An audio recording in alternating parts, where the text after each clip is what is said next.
장교 출신이 쪽팔리게 짝퉁 입고 다니네. 군복 뒤에 숨은 오만함이 한 사람의 이름 위에 새겨진 수십 년의 헌신을 조롱합니다. 이 비웃음이 어떻게 철옹성 같던 최정예 특수부대를 뿌리부터 뒤흔드는 거대한 태풍의 눈이 되었을지 궁금하지 않으세요? 안녕하세요. 오늘도 편안한 시간 보내고 계신가요? 여러분의 소소한 일상을 댓글로 나눠주시면서 지금 이 이야기가 여러분의 심장을 뛰게 했다면 구독과 좋아요 한 번씩 꼭 눌러주시면 감사하겠습니다. 그럼 시작하겠습니다. 6월의 마지막 토요일 오후 경기도 이천시에 위치한 대한민국 육군 특수전 사령부 예하 제3공 수특전 여단 정문 앞은 끓어오르는 아스팔트 위로 아지랑이가 피어오를 만큼 뜨거웠다.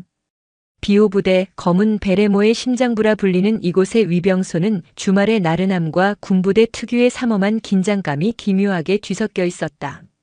낡은 택시 한 대가 멈춰 서고 단아하면서도 범접할 수 없는 기품이 서린 중년 여성 박선혜가 내렸다. 깔끔한 흰색 블라우스에 베이지색 면바지, 활동하기 편해 보이는 낡은 스니커즈 차림이었다. 화장기 없는 얼굴의 절반은 투박한 디자인의 검은색 선글라스가 가리고 있었다. 면회 왔습니다. 박선혜가 방탄 유리를 향해 말하자 안에서 스마트폰을 보던 김태호 병장이 건성으로 대꾸했다. 신분증 주십시오. 박선혜는 묵묵히 지갑에서 주민등록증을 꺼내 창구 밑으로 밀어넣었다. 김 병장은 신분증을 받아들고 방문객 기록 시스템에 이름과 주민등록번호를 입력했다. 옆에 있던 이승준 상병은 아예 대놓고 그녀의 머리부터 발끝까지를 훑어내리며 시시하다는 표정을 지었다. 특수임무대 윤서와 하사면회. 김 병장이 방문 목적을 입력하던 순간 그의 손가락이 모니터 위에서 그대로 굳어버렸다. 방문객의 이름 옆으로 시스템에 연동된 군 내부 인물 정보가 팝업창으로 떠올랐기 때문이다. 박선혜 준장 국방부 정책기획관실. 뭐야 이거. 김 병장의 눈이 경악으로 물들었다. 옆에서 낄낄거리던 이 상병도 모니터를 보고는 얼굴이 하얗게 질렸다. 준장. 별. 자신들이 속한 여단의 최고 지휘관과 같은 계급. 그것도 국방부 직속의 장군이었다. 두 사람은 반사적으로 자리에서 벌떡 일어나 창밖의 여성을 다시 쳐다봤다. 시장에서 산 듯한 옷차림, 평범한 아주머니의 모습 어디에서도 별의 위엄은 찾아볼 수 없었다. 저기 장군님이셨습니까? 몰라 뵈어 죄송합니다. 김 병장이 당황하며 마이크에 대고 외쳤다. 그의 목소리는 황급히 예를 갖추었지만 그들의 눈빛 속에는 존경심보다는 설마 저 사람이 하는 의심과 당혹감이 가득했다. 괜찮다. 손녀를 보러 온 것이니 절차대로 진행하도록. 박선혜는 담담하게 대답했다. 그녀는 두 병사의 경직된 얼굴과 흔들리는 눈빛을 통해 모든 것을 꿰뚫어 보고 있었다. 예, 알겠습니다. 바로 연락드려서 내려오라고 하겠습니다. 저쪽 면회 대기실에서 잠시만 기다려주시면 감사하겠습니다. 김 병장은 허리가 부러져라 고개를 숙였다. 박선혜는 말없이 고개를 끄덕이고 녹슨 컨테이너 박스로 발걸음을 옮겼다. 그녀의 모습이 컨테이너 안으로 사라지자마자 두 병사는 참았던 숨을 몰아쉬었다. 이 상병이 믿을 수 없다는 듯이 속삭였다. 야, 진짜 장군 맞아? 여자 장군이 다 있냐? 몰라 씨. 시스템에 그렇게 뜨는데 어떡해. 근데 옷차림이 저게 뭐야? 선글라스는 어디서 구했대? 영락 없는 우리 엄마 친구 모습인데. 그러게. 국방부 정책실이면 뭐 맨날 책상에만 앉아있는 행정직이겠지. 전투 한 번 안 해본 별이 무슨 별이야. 똥별이지. 그들의 목소리는 작았지만 그 안에 담긴 경멸과 편견은 조금 전보다 더욱 노골적이었다. 알고도 무시하는 그들의 테마는 이제부터 시작이었다. 그들은 박선혜가 장군이라는 사실을 확인했음에도 윤서와 하사의 중대로 연락하는 것을 의도적으로 미뤘다. 그들에게 그녀는 무서운 전투부대 지휘관이 아니라 만만한 여군 행정장교일 뿐이었다. 푹푹 찌는 컨테이너 안에서 30분이 지나고 1시간이 다 되어갔다. 손녀가 내려오지 않자 이상함을 느낀 박선혜는 다시 위병소로 향했다. 창구 너머로 김 병장과 이 상병은 다시 스마트폰 게임에 열중하고 있었다. 그녀가 다가오는 것을 보고서야 화들짝 놀라며 스마트폰을 숨겼다. 아직 연락이 안 된 건가? 박선혜의 목소리는 낮고 차분했다. 아, 죄송합니다, 장군님. 지금 중대 전체가 훈련 준비 때문에 통제가 잘 안 되어서 연락이 조금 늦어지는 것 같습니다. 다시 한번 확인해 보겠습니다. 김 병장은 땀을 뻘뻘 흘리며 변명했지만 그의 태도는 명백한 거짓말이었다. 박선혜는 그들의 연극을 더 이상 지켜볼 수 없었다. 그녀는 아무 말 없이 자신의 군용 스마트폰을 꺼내 단축 번호 1번을 길게 눌렀다. 두 병사는 의아한 표정으로 그녀를 바라봤다. 신호음이 2번 울리기 전 다급한 목소리가 들려왔다. 충성. 제5군단장 중장 이강현입니다. 장군님, 무슨 일 있으십니까? 그 순간 김 병장과 이 상병의 얼굴에서 핏기가 완전히 가셨다. 군단장.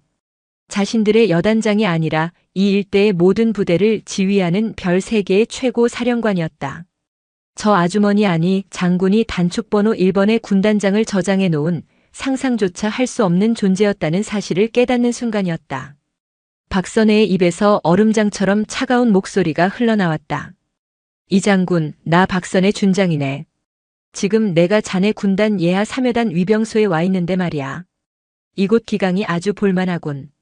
이강현 중장의 귀를 찢는 듯한 경례와 절규에 가까운 외침은 제3공수특전 여단 위병소의 시간을 완벽하게 얼려버렸다. 방금 전까지 스마트폰 화면에 콜을 받고 있던 김태호 병장과 저급한 농담으로 낄낄거리던 이승준 상병은 이제 허연 얼굴로 굳어버린 석상이나 다름없었다. 그들의 뇌는 눈앞의 광경을 현실로 받아들이기를 거부하고 있었다. 자신들이 만만한 행정직 똥별이라며 의도적으로 무시하고 직무를 태만했던 저 평범한 아주머니가 자신들의 군단장인 3스타 장군조차 죄인처럼 벌벌 떨게 만드는 상상조차 할 수 없는 거물이었다니. 장군님. 김 병장의 귀에는 이강현 군단장의 목소리가 이명처럼 맴돌았다. 그들은 단순한 실수를 저지른 것이 아니었다. 장군임을 인지하고도 군의 지휘체계 그 자체를 능멸한 것이었다. 등줄기에서부터 차가운 식은땀이 폭포수처럼 흘러내렸다. 다리가 사시나무처럼 떨려 제대로 서 있는 것조차 힘들었다. 박선혜 준장은 자신을 향해 90도로 허리를 숙인 이강현 중장을 잠시 말없이 내려다보았다. 그녀의 얼굴에는 분노나 놀라움 같은 감정의 동요가 전혀 없었다. 오직 얼음장처럼 차갑고 고요한 평온함만이 감돌았다. 그러나 그 침묵이 이강현 중장에게는 수만 마디의 질책보다 더 큰 공포로 다가왔다. 일어나게, 이 장군. 여기가 자네가 허리 숙일 자리는 아닐 텐데. 나지막하지만 모두의 귀에 선명하게 박히는 목소리. 이강현 중장은 그 말에 황급히 허리를 폈지만 여전히 고개를 들지 못한 채 죄인처럼 서 있었다. 송구합니다, 장군님. 관할 부대에서 이런 엄청난 과오가 발생했으니 100번 죽어 마땅합니다. 모든 책임은 군단장인 제게 있습니다. 부디 중벌로 다스려 주십시오. 그때였다. 군단장 지휘 차량 행렬이 일으킨 소란을 뒤늦게 보고받은 제3공수특전 여단 지휘통제실이 발칵 뒤집혔다. 위병소 CCTV를 통해 자신들의 직속 상관인 군단장이 신원 미상의 여성 앞에서 고개를 조아리는 충격적인 장면을 파악한 당직 사령은 얼굴이 새파랗게 질려 즉시 여단장에게 직보했다. 보고를 받은 3여단장 정재혁 준장은 의자에서 벌떡 일어났다. 뭐? 5군단장 이강현 중장님께서 우리 부대 위병소에 와 계시다고. 그것도 헌병 때까지 대동해서? 이유는? 그것이 신원 미상의 여성 민간인 한 분 앞에서 고개를 숙이고 계십니다. 그 여성분이 혹시 박선혜 장군님이신 것 같습니다. 정재혁 준장의 머릿속이 하얗게 비어버렸다. 박선혜 준장. 여군 출신으로 최초의 여성 전투병과 장군이 된 입지전적인 인물. 현재는 국방부 정책기획관실에서 국가안보의 큰 그림을 그리는 핵심 브레인. 그런 거물이 그것도 아무런 예고 없이 자신의 부대 위병소에 나타났다는 사실만으로도 심장이 멎을 것 같았다. 그런데 직속 상관인 군단장이 그녀 앞에서 죄인처럼 벌벌 떨고 있다니. 이것은 보통 심각한 문제가 아니었다. 정재혁 준장은 관모를 챙겨들 겨를도 없이 맨머리로 뛰쳐나갔다. 주임원사와 작전참모 등 지휘부 핵심 간부들이 혼비백산하여 그의 뒤를 따랐다. 여단 본부에서 위병소까지는 차로 2분 거리. 그 2분이 정준장에게는 영원처럼 느껴졌다. 비켜. 다 비켜. 지프차에서 뛰어내린 정재혁 준장이 헌병들을 해치고 현장으로 달려왔다. 그리고 그는 경악스러운 장면을 직접 목도해야 했다. 상급자인 이강현 중장이 쩔쩔매고 있고 그 앞에 선글라스를 낀 박선의 준장이 서 있었다. 그리고 그 옆에는 혼이 나간 표정의 자기 부대 위병 근무자들이 있었다. 충성. 여단장 준장 정재혁. 박선의 장군님께 대하여 경례. 여단장입니다, 장군님. 도대체 이게 무슨 일이십니까? 정재혁 준장은 다급하게 경례를 붙이며 상황 파악에 나섰다. 박선의 준장의 시선이 이강현 중장에게서 정재혁 준장에게로 천천히 옮겨갔다. 정 장군. 자네 부대원들 교육은 어떻게 시키는 건가? 장군을 앞에 두고도 1시간 넘게 직무를 유기하는 것이 자네 부대의 방식인가? 질책이 아니었다. 그저 사실을 확인하는 담담한 질문이었다. 하지만 정재혁 준장에게는 그 어떤 호통보다 날카로운 비수로 심장에 박혔다. 송구합니다. 제가 지휘 책임을 통감하고 있습니다. 즉시 관련자들을 엄벌에 처하고. 됐네. 박선의 준장이 그의 말을 끊었다. 내가 오늘 이곳에 온 건 자네나 이 장군을 군법회의에 세우려고 온 게 아닐세. 조용히 손녀 면회나 하고 가려던 길이었어. 손녀요? 정재혁 준장과 이강현 중장의 눈이 동시에 커졌다. 그제야 그들은 이 모든 사태의 발단을 어렴풋이 짐작할 수 있었다. 바로 그 순간이었다. 할머니. 애틋하면서도 씩씩한 목소리가 인파를 가르고 들려왔다. 위병소 안쪽에서 전투복을 입은 단신의 여군 하사 한 명이 달려오고 있었다. 검게 그을린 얼굴, 짧게 자른 머리, 다부진 체격.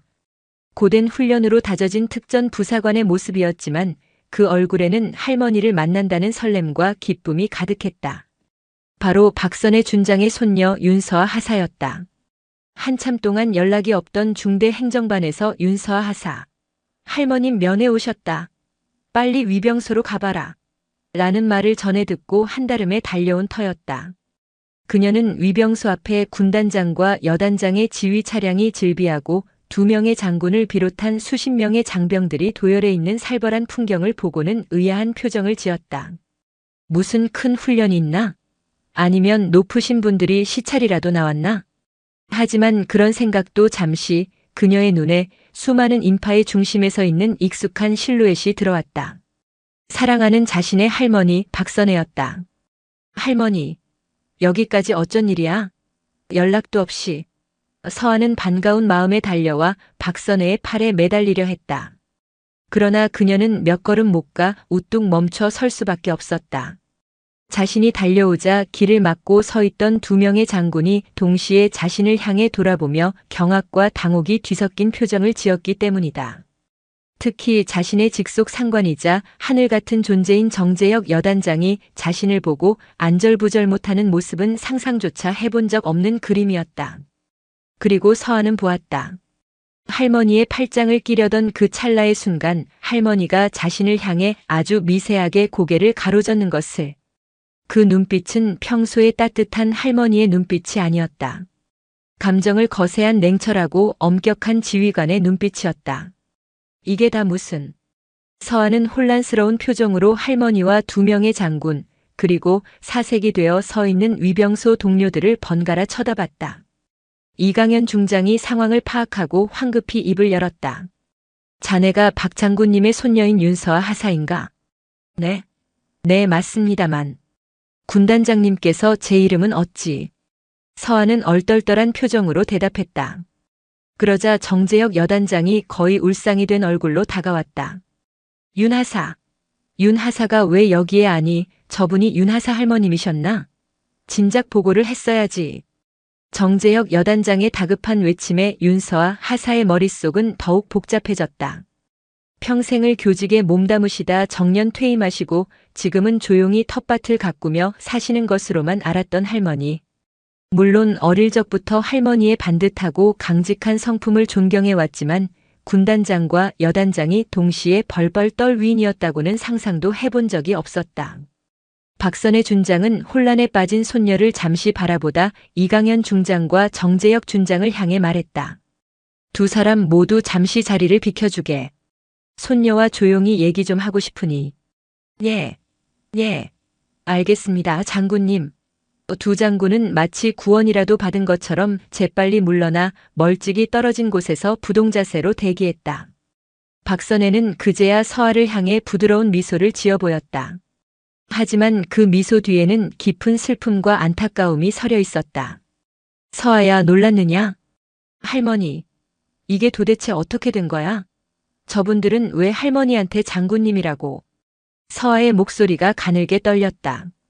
박선혜는 손녀의 손을 따뜻하게 잡아주었다. 그 이야기는 나중에 차차 해주마. 그보다 이 할미가 오늘 너를 보러 왔다가 아주 못 볼 꼴을 보고 말았다. 박선혜의 시선이 위병소의 김 병장과 이 상병에게로 향했다. 두 병사는 그 시선을 마주하는 순간 숨이 멎는 듯한 압박감을 느꼈다. 눈앞의 여성 장군은 그들을 질책하거나 욕하지 않았다. 그저 그들의 존재 자체를 투명하게 꿰뚫어 보는 듯한 깊은 눈으로 응시할 뿐이었다. 그 시선 앞에서 그들의 모든 변명과 거짓, 오만함은 먼지처럼 부서져 내렸다. 김 병장, 이 상병이라고 했나? 박선혜가 두 사람의 이름을 불렀다. 예, 병장 김태호, 상병 이승준. 두 사람은 반사적으로 군기가 바짝 든 목소리로 자신의 이름을 외쳤다. 평생 내본 적 없는 가장 큰 목소리였다. 너희들이 입고 있는 그 군복이, 어깨에 달린 태극기가 무엇을 의미하는지 알고 있나? 두 병사는 아무 대답도 하지 못했다. 박선혜가 말을 이었다. 그것은 국민의 생명과 재산을 지키겠다는 신성한 약속의 상징이다. 너희들이 면회온 한 명의 국민을, 그것도 여러분의 상관인 장군을 대하는 태도가 곧 너희들이 조국을 대하는 태도다. 너희들은 오늘 군복을 입을 자격이 없음을 스스로 증명했다. 단순히 나를 모욕해서가 아니다.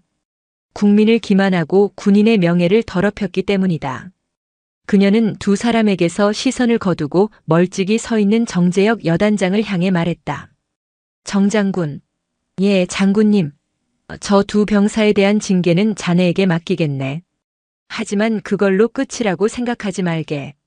다음 주 월요일부터 일주일간 제3공수특 전 여단 전체에 대한 국방부 특별복무 점검을 실시하겠다. 내가 직접 점검단을 이끌고 올 것이다. 예, 알겠습니다. 국방부 특별복무 점검. 그 단어가 나오는 순간 정재혁 여단장과 이강현 중장의 얼굴이 다시 한번 하얗게 질렸다. 그것은 일반적인 감찰과는 차원이 다른 군의 뿌리부터 뒤흔드는 가장 강력한 형태의 점검이었다. 점검단장에게는 지휘관의 지휘권까지 일시적으로 제한할 수 있는 막강한 권한이 주어졌다. 박선혜 준장이 직접 점검단을 이끈다는 것은 이번 사태를 결코 좌시하지 않고 3여단 나아가 5군단 전체의 기강 해이 문제를 뿌리 뽑겠다는 강력한 의지의 표명이었다. 모든 것이 자신의 할머니 한 사람으로 인해 벌어지고 있다는 사실을 깨달은 윤서와 하사는 입술을 깨물었다. 할머니에게 자랑스러운 군인의 모습을 보여주고 싶었는데 오히려 가장 부끄럽고 끔찍한 군의 치부를 드러내는 현장의 중심에 서게 된 것이다. 그녀는 죄스러움에 고개를 들 수 없었다. 박선혜 준장은 손녀의 그런 마음을 읽은 듯 서아의 어깨를 가볍게 두드려 주었다. 서아야, 고개 들어라. 내 잘못이 아니다. 썩은 부부는 도려내야 새살이 돋는 법이다. 너는 내 자리에서 묵묵히 임무를 수행하는 것이 이 할미를 돕는 것이다. 알겠느냐? 예, 할머니. 그제야 서아는 천천히 고개를 들었다. 그녀의 눈에는 눈물이 그렁했지만 이전보다 훨씬 더 단단한 결의가 서려 있었다. 박선혜 준장은 마지막으로 위병소에 굳어있는 두 병사를 향해 한마디를 남기고 돌아섰다. 너희들은 오늘 한 사람의 할머니를 무시한 것이 아니라 너희들이 지키겠다고 맹세한 대한민국 국민과 군의 지휘체계를 버린 것이다. 그 의미를 뼈에 새기도록 해라. 그 말을 끝으로 박선혜 준장은 이강현 군단장이 급히 열어주는 지휘관 세단 뒷좌석에 올랐다. 차가 떠나기 직전 그녀는 창문을 내리고 서아에게 말했다. 주말 잘 보내고 다음 주에 보았구나. 그때는 국방부 점검단장으로 오마. 차가 미끄러지듯 위병소를 빠져나갔다. 그 뒤로 마치 폭풍이 휩쓸고 간 듯한 정적과 혼란만이 남았다. 이강현 군단장과 정재혁 여단장은 넋이 나간 표정으로 차가 사라진 방향을 바라보았고 윤서와 하사는 착잡한 심정으로 그리고 김병장과 이상병은 세상이 끝난 듯한 절망적인 표정으로 그 자리에 망부석처럼 서 있었다.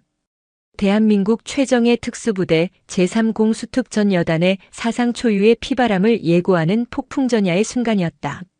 박선의 준장이 탄 검은색 세단이 시야에서 완전히 사라진 후에도 제3공수특전 여단 위병소의 공기는 여전히 얼어붙어 있었다.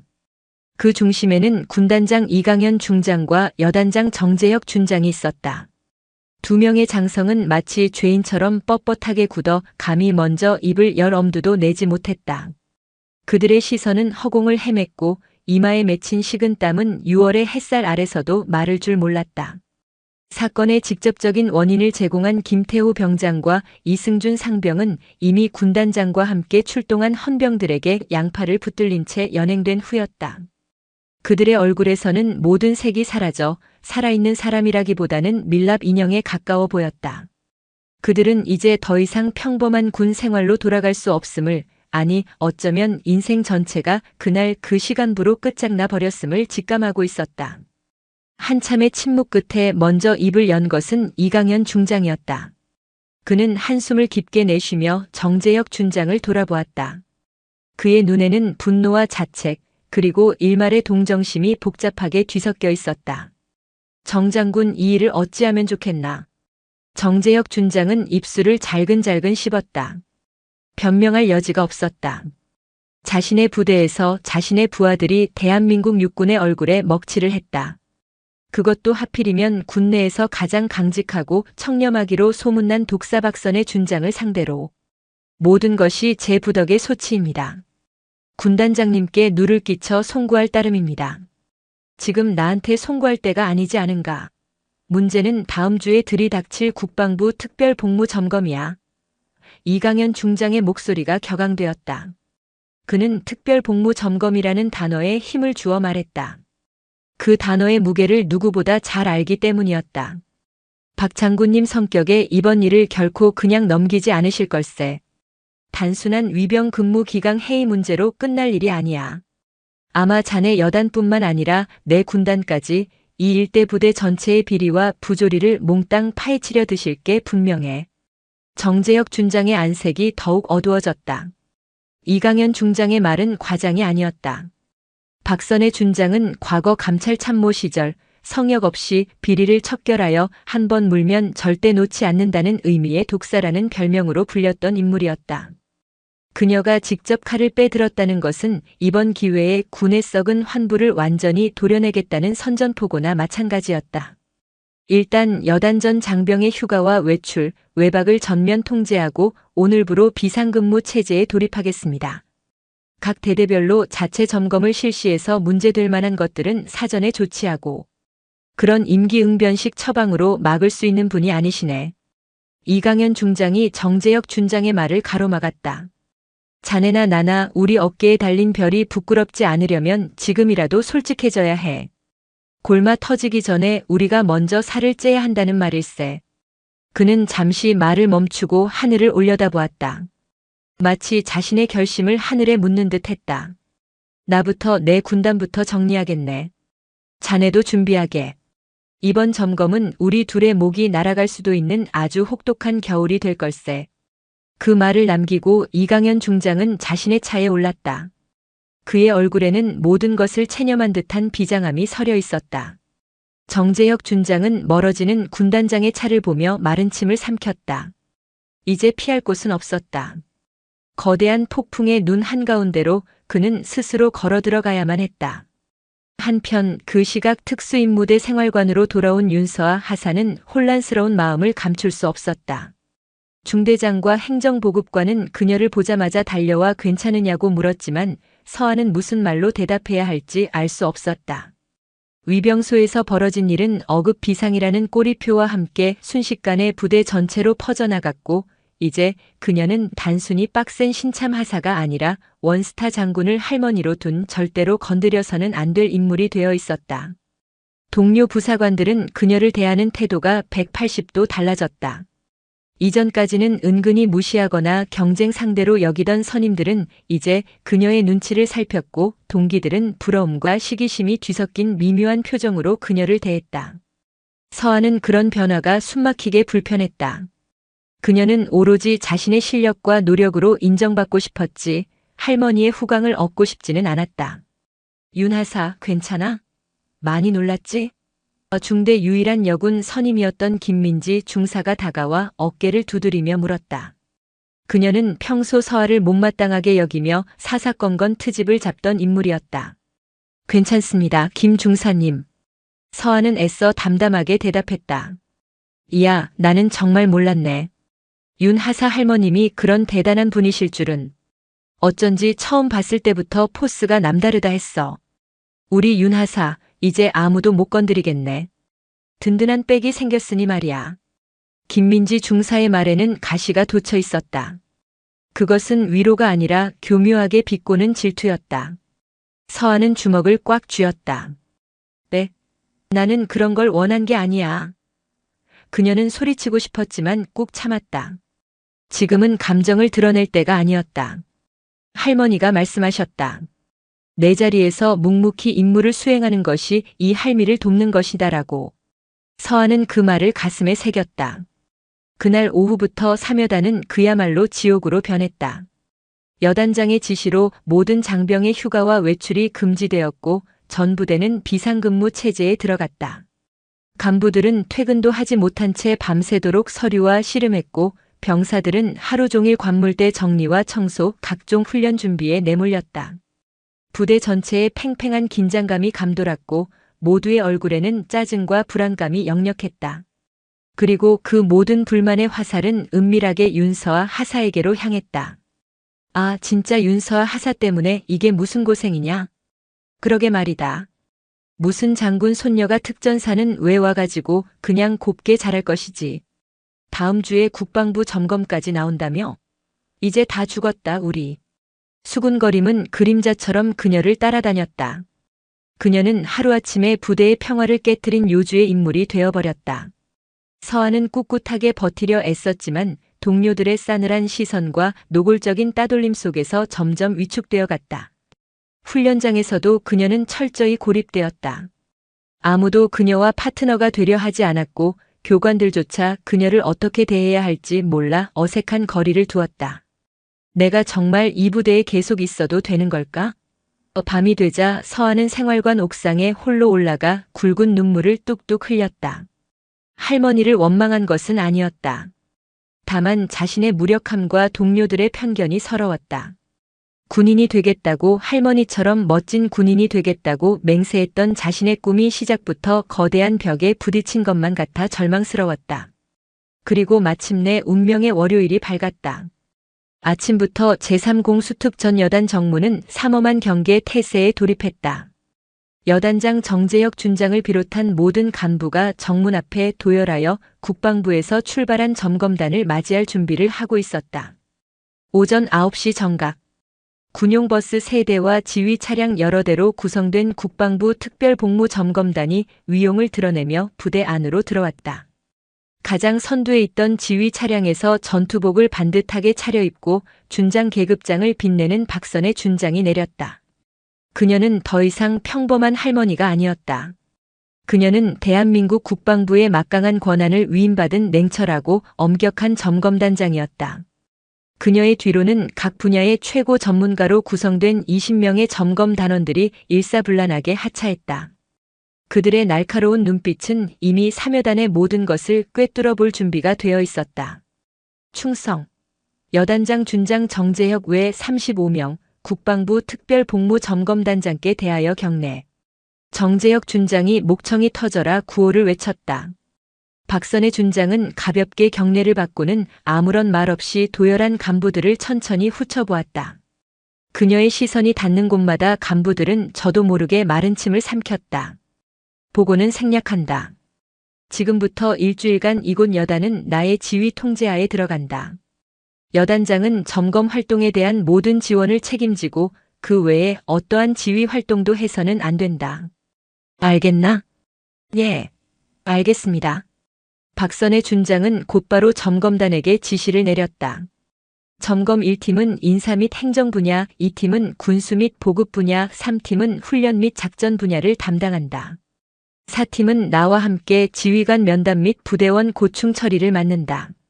모든 점검은 형식적인 서류 감사가 아니라 현장 실사를 원칙으로 한다. 일개 병사라도 직접 만나서 애로사항을 청취하고 부조리가 있다면 지휘 고하를 막론하고 즉시 보고하도록. 예, 알겠습니다. 점검단은 즉시 흩어져 각자의 임무에 돌입했다.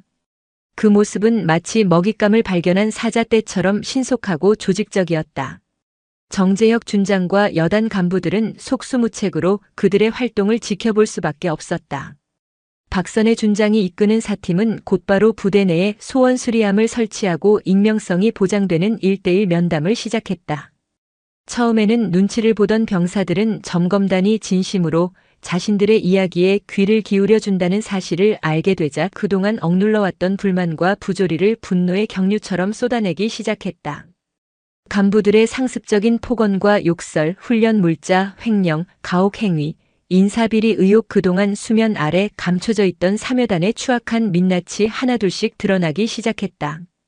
박선의 준장은 그 모든 내용을 묵묵히 기록하며 관련 증거를 확보해 나갔다. 그리고 그녀는 일부러 윤서와 하사를 가장 마지막 순서로 면담에 불렀다. 자신의 등장이 손녀에게 어떤 영향을 미쳤는지 그녀의 입으로 직접 듣고 싶었기 때문이었다. 점검 마지막 날 오후 윤서와 하사는 굳은 표정으로 여단장실 문 앞에 섰다. 불과 며칠 전까지만 해도 감히 쳐다볼 수도 없었던 그 문은 이제 국방부 특별복무점검단장의 임시 집무실이 되어 있었다. 문 안에는 그녀의 할머니가, 아니 박선의 준장이 그녀를 기다리고 있었다. 지난 며칠간 서아는 자신의 차례가 오기만을 초조하게 기다렸다. 그것은 마치 사형수가 형 집행을 기다리는 심정과도 같았다. 들어가도 좋겠습니까? 들어와. 문 안에서 들려온 목소리는 익숙했지만 따뜻한 온기는 조금도 느껴지지 않는 지휘관의 목소리였다. 서아는 심호흡을 한 번 하고 문을 열고 들어갔다. 여단장의 거대한 집무 책상에는 박선의 준장이 앉아 있었다. 그녀 앞에는 지난 며칠간 수집된 엄청난 양의 서류와 보고서들이 산더미처럼 쌓여 있었다. 할머니는 손녀를 쳐다보지도 않은 채 서류에서 눈을 떼지 않고 말했다. 자리에 앉아라 윤하사. 하사 윤서아 점검단장님께 대하여 경례. 충성. 서아는 각 잡힌 동작으로 경례를 붙였다. 박선의 준장은 그제야 고개를 들어 손녀를 바라보았다. 그녀의 눈빛은 한 점의 감정도 담지 않은 맑은 유리 같았다. 앉아. 서아는 맞은편 의자에 허리를 꼿꼿이 세우고 앉았다. 할머니와 손녀의 재회가 아니었다. 이것은 점검단장과 피점검 부대원의 공식적인 면담이었다. 이름 계급 군번. 하사 윤서아, 군번 24-XXXXX입니다. 사묘단으로 전입 온 지는 얼마나 됐나? 작년 10월 임관과 동시에 전입하여 복무한 지 8개월 됐습니다. 기계적인 질문과 대답이 몇 차례 오갔다. 박선의 준장은 손에 든 펜으로 무언가를 기록하며 마치 처음 보는 사람을 대하듯 사무적으로 질문을 이어갔다. 지난 8개월간의 복무 생활에 대해 말해보도록. 부대 생활에 어려움은 없었나? 선임이나 간부들의 부당한 지시나 가혹 행위는 없었는지 있는 그대로 보고하도록. 이 면담 내용은 철저히 비밀이 보장된다. 그 순간 서아의 입술이 파르르 떨렸다. 어려움은 없었나? 라고 묻는 할머니의 얼굴을 차마 정면으로 바라볼 수가 없었다. 지난 며칠간 그녀가 겪었던 고립과 따돌림, 장군 백이라는 조롱 섞인 수군거림이 파노라마처럼 스쳐 지나갔다. 하지만 그녀는 차마 그 사실을 입 밖으로 꺼낼 수 없었다. 이 모든 것이 결국 할머니 때문에 시작된 일이라고 원망하는 것처럼 보일까봐 두려웠다. 없었습니다. 서아는 겨우 목소리를 쥐어짰다. 박선의 준장의 펜이 허공에서 멈칫했다. 그녀는 천천히 펜을 내려놓고 의자에 깊숙이 몸을 기댄 채 손녀를 뚫어지게 바라보았다. 다시 묻겠다 윤서하사. 정말 아무 문제도 없었나? 그녀의 목소리는 여전히 평온했지만 그 안에는 모든 것을 꿰뚫어 보는 듯한 날카로움이 담겨 있었다. 서아는 더 이상 버틸 수가 없었다. 꾹꾹 눌러 참았던 서러움과 분노, 억울함이 한꺼번에 터져나왔다. 그녀의 눈에서 굵은 눈물방울이 뚝뚝 떨어지기 시작했다. 힘들었습니다. 무엇이 힘들었나? 모든 것이 힘들었습니다. 제가 원했던 건 이런 게 아니었습니다. 저는 할머니의 이름이나 계급이 아니라 제 실력으로, 제 노력만으로 이곳에서 인정받고 싶었습니다. 그런데 이제 저는 윤서와 하사가 아니라 그냥 박선의 장군 손녀일 뿐입니다. 동기들은 저를 질투하고 선임들은 저를 불편해합니다. 부대의 모든 문제의 원인이 저인 것처럼 모두가 저를 손가락질합니다. 아무도 저와 함께 훈련하려 하지 않고 아무도 제게 말을 걸지 않습니다. 저는 이 부대에서 유령 같은 존재입니다. 서아는 흐느끼며 그동안 가슴에 담아두었던 모든 말을 쏟아냈다. 할머니의 개입이 자신을 더 깊은 수렁으로 밀어넣었다는 원망 섞인 진실이었다. 박선의 준장은 말없이 손녀의 울음을 듣고 있었다. 그녀의 얼굴은 여전히 무표정했지만 책상 아래에서 꽉 쥔 두 주먹은 미세하게 떨리고 있었다. 가슴이 미어지는 듯한 고통이 밀려왔다. 자신이 손녀를 지키기 위해 휘두른 칼이 오히려 손녀에게 더 깊은 상처를 입혔다는 사실을 확인하는 순간이었다. 서아의 울음이 잦아들자 박선의 준장은 자리에서 일어나 창가로 걸어갔다. 창밖으로 3여단의 연병장이 내려다 보였다. 그녀는 한참 동안 연병장을 바라보다 등을 돌린 채 입을 열었다. 미안하다. 그녀의 목소리는 잠겨 있었다. 이 할미가 생각이 짧았다. 너의 자부심과 명예를 지켜주지 못했다. 하지만 서아야, 이것만은 알아다오. 썩은 나무는 스스로를 치유하지 못한다. 때로는 외부의 강한 충격이 필요하고 그 과정에서 주변의 생살이 다치는 아픔도 감수해야만 하는 법이다. 그녀는 다시 서아에게로 돌아섰다. 그녀의 눈은 붉게 충혈되어 있었다. 너에게 씌워진 장군 손녀라는 멍에 이 할미가 직접 벗겨주마. 내가 온전히 너의 이름으로, 너의 실력으로 이 부대에서 가장 뛰어난 군인으로 우뚝 설 수 있도록 이 썩어 빠진 땅을 완전히 갈아엎어주겠다. 그러니 너는 조금만 더 버텨다오. 이 할미를 믿고. 그것은 할머니가 손녀에게 하는 약속이자 장군이 부하에게 하는 맹세였다. 서아는 눈물을 닦고 결연한 표정으로 고개를 끄덕였다. 그날 저녁 박선의 준장은 3여단장 정재혁 준장과 5군단장 이강현 중장을 포함한 일대 지휘관들을 모두 여단장실로 소집했다. 무거운 침묵 속에서 박선의 준장은 책상 위에 쌓인 서류 중 하나를 집어들었다. 정재혁 준장. 예, 장군님. 자네 여단 예하 11대대 보급관 박모 상사가 지난 2년간 유류 5,000리터를 빼돌려 민간에 팔아넘긴 사실 알고 있었나? 정재혁 준장의 얼굴이 하얗게 질렸다. 몰랐습니다. 몰랐다고? 박선의 준장의 목소리는 조용했지만 그 어떤 고함보다 날카롭게 심장을 찔렀다. 그녀는 다음 서류를 집어들었다. 13대대 김모 중대장이 습관적으로 부하들에게 폭언과 인격 모독을 일삼고 심지어 신임 하사들에게 자신의 빨래와 사적 심부름까지 시켰다는 수십 건의 증언이 확보됐다. 이 사실은 처음 듣는 이야기입니다. 정재혁 준장의 목소리가 기어들어갔다. 박선혜는 보고서를 하나씩 테이블 위로 던지며 지난 일주일간 밝혀낸 비리들을 하나씩 읊었다. 훈련 장비 부실 관리, 허위 초과 근무 수당 청구, 특정 부사관 진급 심사 비리 의혹, 심지어 병사들의 부식으로 나온 고기와 우유를 빼돌려 근처 식당에 팔아넘긴 행정보급관의 만행까지.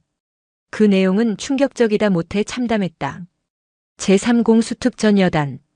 겉보기엔 최정의 특수부대였지만 그 속은 온갖 비리와 부조리로 썩어 문드러져 있었던 것이다.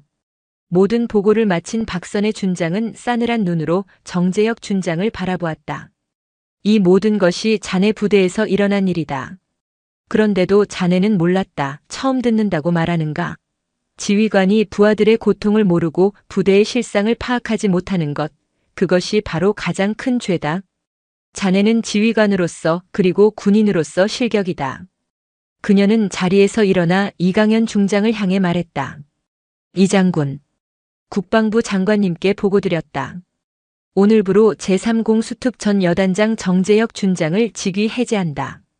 동시에 이번 사태에 대한 지휘 책임을 물어 제5군단장 이강현 중장 역시 감봉 3개월의 징계에 처한다. 이해 있나? 이강현 중장은 깊이 고개를 숙이며 말했다. 어떠한 처분도 달게 받겠습니다. 정재혁 준장은 그 자리에 주저앉을 듯 휘청거렸다. 직위 해제. 그것은 군인에게 사형 선고나 다름없었다. 그의 군 생활은 그렇게 불명예스럽게 끝났다. 대한민국 최정예 부대를 이끌던 별은 그렇게 한순간에 빛을 잃고 추락했다. 다음 날 아침 박선의 준장은 제3공 수특전 여단 전 장병을 연병장에 집결시켰다. 단상 위에 선 그녀는 마이크를 잡았다. 그녀의 시선은 연병장을 가득 메운 수천 명의 장병 한 사람 한 사람을 향했다. 그 중에는 꿋꿋한 표정으로 서 있는 손녀 윤서와 하사도 있었다. 나는 오늘 국방부 특별복무점검 단장으로서가 아니라 여러분과 똑같이 군복을 입은 한 명의 선배 군인으로서 이 자리에 섰다. 그녀의 목소리는 스피커를 통해 연병장 전체에 울려 퍼졌다. 지난 일주일간 나는 이 부대의 깊은 상처와 골마 터진 환부를 목격했다. 일부 간부들의 탐욕과 나태함이 군의 명예를 더럽히고 수많은 전우들을 고통 속에 몰아넣었다. 참으로 통탄스럽고 부끄러운 일이다. 장병들 사이에서 조용한 웅성거림이 일었다. 하지만 박선혜는 목소리를 높였다. 나는 동시에 희망을 보았다. 썩어가는 현실 속에서도 묵묵히 자신의 소임을 다하며 조국을 지키고 있는 대다수의 병사들과 젊은 부사관들. 바로 여러분의 눈에서 대한민국의 희망을 보았다. 그녀는 주먹을 불끈 쥐며 외쳤다. 제3공 수특 전 여단은 오늘부로 다시 태어날 것이다. 부조리를 저지른 자들은 그에 합당한 처벌을 받을 것이며 억울하게 고통받은 자들의 명예는 회복될 것이다. 이곳을 실력과 원칙만이 통하는 가장 강하고 명예로운 부대로 만들겠다. 이것은 여러분에게 하는 나의 약속이다. 연설이 끝나자 연병장에는 잠시 정적이 흘렀다. 이윽고 누군가 먼저 박수를 치기 시작했고 그 박수는 순식간에 연병장 전체로 퍼져나가 우레와 같은 함성이 되어 돌아왔다. 억눌려왔던 젊은 군인들의 울분과 새로운 희망에 대한 갈채였다. 박선혜는 연설을 마치고 대열 속에 서 있는 윤서와 하사를 잠시 바라보았다. 그 시선에는 이제부터는 너의 시간이다라는 무언의 격려가 담겨 있었다. 윤서아는 자신을 향한 할머니의 시선을 피하지 않았다. 그녀는 허리를 꼿꼿이 세우고 더 이상 흔들리지 않는 눈빛으로 정면을 응시했다. 그날 이후 삼여단에는 대대적인 개혁의 바람이 불었다. 정재혁 준장의 후임으로는 야전에서 강직함과 뛰어난 지휘력으로 명망이 높았던 서정학 준장이 새롭게 부임했다. 비리에 연루된 간부들은 모두 다른 부대로 전출되거나 군검찰의 조사를 받았고 새로운 지휘부가 들어서 부대 문화를 완전히 뜯어고쳤다. 윤서와 하사를 둘러쌌던 편견과 오해도 점차 사라져갔다. 그녀의 할머니가 부대를 뒤집어 놓은 것은 사실이었지만 그 결과 부조리가 사라지고 부대 분위기가 쇄신되자 병사들과 젊은 간부들은 오히려 그녀에게 고마움을 느끼기 시작했다. 하지만 모든 것이 순탄하지만은 않았다. 변화에는 언제나 저항이 따르는 법. 기존의 질서 속에서 안락함을 누리던 일부 고참 부사관들은 이러한 급진적인 개혁에 불만을 품었다. 그들의 불만은 개혁의 시발점이 된 윤서와 하사에게로 향했다. 그 중심에는 특수임무대 소속의 최경환 원사가 있었다. 그는 25년군 생활의 대부분을 삼여단에서 보낸 터줏대감이자 직위 해제된 정재혁 준장과 각별한 사이였다. 그는 이번 사태를 굴러온 돌이 박힌 돌을 빼낸 사건으로 규정하고 사사건건 윤서아를 못마땅하게 여겼다. 어린 하사 계집의 하나 때문에 이게 다 무슨 꼴이람. 짬도 안 되는 것들이 설쳐대니 부대가 개판이 되는 거야. 최 원사는 훈련 중에 의도적으로 윤서아에게 가장 힘든 임무를 맡기거나 공개적으로 그녀의 능력을 비꼬며 망신을 주었다. 이봐 윤하사. 할머니한테 전화해서 헬기라도 한 대 불러달라고 하지 그래. 그래야 이 훈련 끝나지 않겠어? 그의 비아냥에 일부 고참들이 동조하며 낄낄거렸다. 윤서아는 입술을 깨물었다. 할머니가 썩은 땅을 갈아엎어 주었지만 그 땅에 다시 건강한 뿌리를 내리는 것은 온전히 자신의 몫이었다. 그녀는 불평 한마디 없이 오히려 더 악착같이 훈련에 임했다. 최 원사의 어떠한 압박에도 굴하지 않고 묵묵히 자신의 임무를 완수해 나갔다. 그녀의 곁에는 작은 변화도 생겼다. 과거 그녀를 비꼬았던 김민지 중사가 어느 날부터인가 그녀를 돕기 시작한 것이다. 박선의 준장의 연설과 부대의 변화를 직접 목격한 김 중사는 자신의 과거를 부끄럽게 여기고 있었다. 그녀는 최 원사의 부당한 처사에 맞서 윤서아의 편에 서주었다. 원사님 그만하시죠. 윤 하사는 자기 임무를 완벽하게 수행하고 있습니다. 문제될 것 없습니다. 두 여군 부사관의 연대는 작지만 의미 있는 변화의 시작이었다. 윤서아는 더 이상 혼자가 아니었다. 그녀는 이제 자신의 힘으로 그리고 자신을 믿어주는 동료들과 함께 새로운 그림자를 헤쳐나가야 했다. 그녀의 진짜 군 생활은 이제부터 시작이었다. 새로운 여단장 서정학 준장의 지휘 아래 삼여단의 분위기는 완전히 달라졌다. 형식적인 훈련은 사라지고 실전보다 더 혹독한 강도의 훈련이 연일 이어졌다. 그 중에서도 특전사의 상징과도 같은 지옥주 훈련은 개혁의 성과를 판가름하는 시험대이자 윤서아에게는 자신을 증명해야 할 절체절명의 무대였다. 지옥주 훈련은 5박 6일간 무수면 상태에서 극한의 육체적, 정신적 고통을 이겨내야 하는 과정이었다. 윤서아가 속한 특수임무대팀은 훈련 시작부터 최경환 원사의 집요한 타겟이 되었다. 윤서아, 내년 때문에 우리 팀 전체가 벌받는 거 안 보여? 정신 똑바로 안 차려. 최 원사는 의도적으로 윤서아의 체력이 가장 고갈되는 시점에 팀 전체에 연대 책임을 물어 가혹한 얼차려를 부여했다. 칠흑 같은 밤 차가운 갯벌에서 고무보트를 머리에 이고 앉았다 일어서기를 반복하는 동안 팀원들의 원망 섞인 시선이 서아에게 꽂혔다. 아, 진짜 저 여자 때문에 미치겠네. 그냥 포기하면 안 되나? 그럼 우리라도 편해질 텐데. 숨이 턱까지 차오르고 온몸의 근육이 비명을 질렀다. 정신은 혼미해지고 눈앞이 아득해졌다. 포기하고 싶다는 유혹이 악마처럼 속삭였다. 그때 옆에서 함께 보트를 이고 있던 김민지 중사가 낮은 목소리로 말했다. 윤서아, 정신 차려. 저 영감탱이가 노리는 게 바로 그거야. 내가 무너지면 모든 게 끝장이라고. 김 중사의 말에 서아는 번쩍 정신이 들었다. 무너질 수 없어. 여기서 무너지면 나는 영원히 장군 손녀일 뿐이야. 그녀는 이를 악물고 꺼져가던 정신력을 다시 불태웠다. 할 수 있습니다.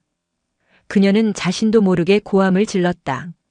그 악에 바친 목소리에 서아를 원망하던 일부 팀원들도 움찔했다. 그녀의 눈에는 더 이상 나약함이 없었다. 오직 도끼만이 서려 있었다. 훈련 4일차 산악급속 행군 중 문제가 발생했다. 선두에서 길을 이끌던 최 원사가 발을 헛디뎌 경사면 아래로 굴러떨어진 것이다. 악! 비명과 함께 그의 모습이 어둠 속으로 사라졌다. 팀원들이 혼란에 빠진 순간 가장 먼저 정신을 차린 것은 윤서아였다. 의무병, 장비 챙겨. 나머지 인원은 주변 경계하고 조명 확보. 그녀는 망설임 없이 자신의 배낭에서 로프를 꺼내 나무에 고정하고 김민지 중사에게 외쳤다. 김 중사님, 제가 내려가겠습니다. 확보 부탁드립니다. 윤 하사 위험해. 명령입니다. 그녀의 단호한 목소리에 김 중사는 입을 다물고 로프를 단단히 붙잡았다. 서아는 한치의 망설임도 없이 어두운 경사면 아래로 몸을 던졌다. 10여 미터 아래 최 원사는 나무 뿌리에 다리가 걸린 채 고통스럽게 신음하고 있었다. 오른쪽 발목이 비정상적으로 뒤틀려 있었고 이마에서는 피가 흘러내렸다. 서아는 신속하게 접근해 그의 상태를 살폈다. 다행히 의식은 있었지만 발목 골절이 심각해 보였다. 원사님, 정신 차리십시오. 윤서아 하사입니다. 윤 하사? 최 원사는 고통과 당혹감이 뒤섞인 눈으로 그녀를 바라보았다. 자신을 그토록 증오하던 눈앞의 어린 하사가 자신의 목숨을 구하기 위해 한달음에 달려온 것이다.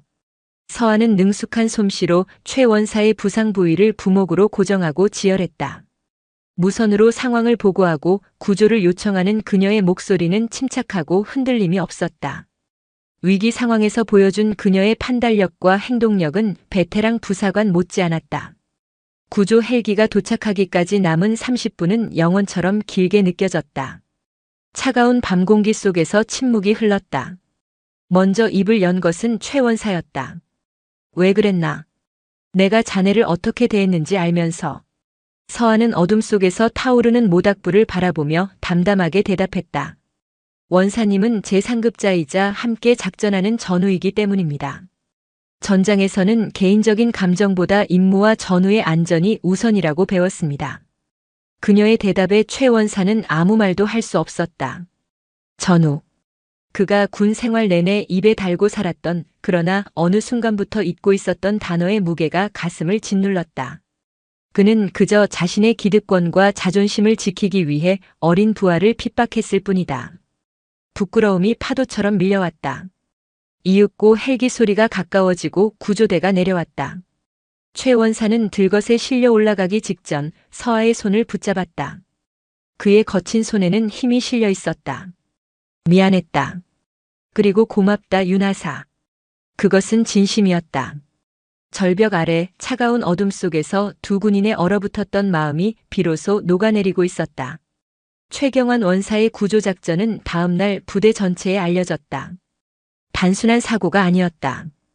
위기 상황에서 보여준 윤서와 하사의 침착한 리더십과 살신성인의 정신은 많은 이들에게 깊은 감명을 주었다. 특히 당시 현장에 있던 팀원들의 생생한 증언이 더해지면서 이야기는 영웅담처럼 퍼져나갔다. 윤하사 진짜 장난 아니더라. 최 원사님 떨어지자마자 눈빛부터 바뀌는데 완전 지휘관인 줄 알았어. 로프 타고 내려갈 때 진짜 멋있었음. 여자가 아니라 그냥 최고의 군인이었어.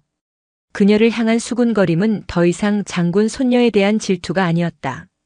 그것은 한 명의 뛰어난 군인에 대한 경외와 존경으로 바뀌어 있었다. 동기들은 그녀를 진심으로 따르기 시작했고 선임들은 그녀의 능력을 인정하며 더 이상 백을 운운하지 않았다. 병원에서 치료를 받고 복귀한 최 원사의 변화는 가장 극적이었다. 그는 전 부대원이 모인 아침 점호 시간 단상 위로 올라갔다. 전체 주목. 내가 이 자리에서 여러분에게 할 말이 있다.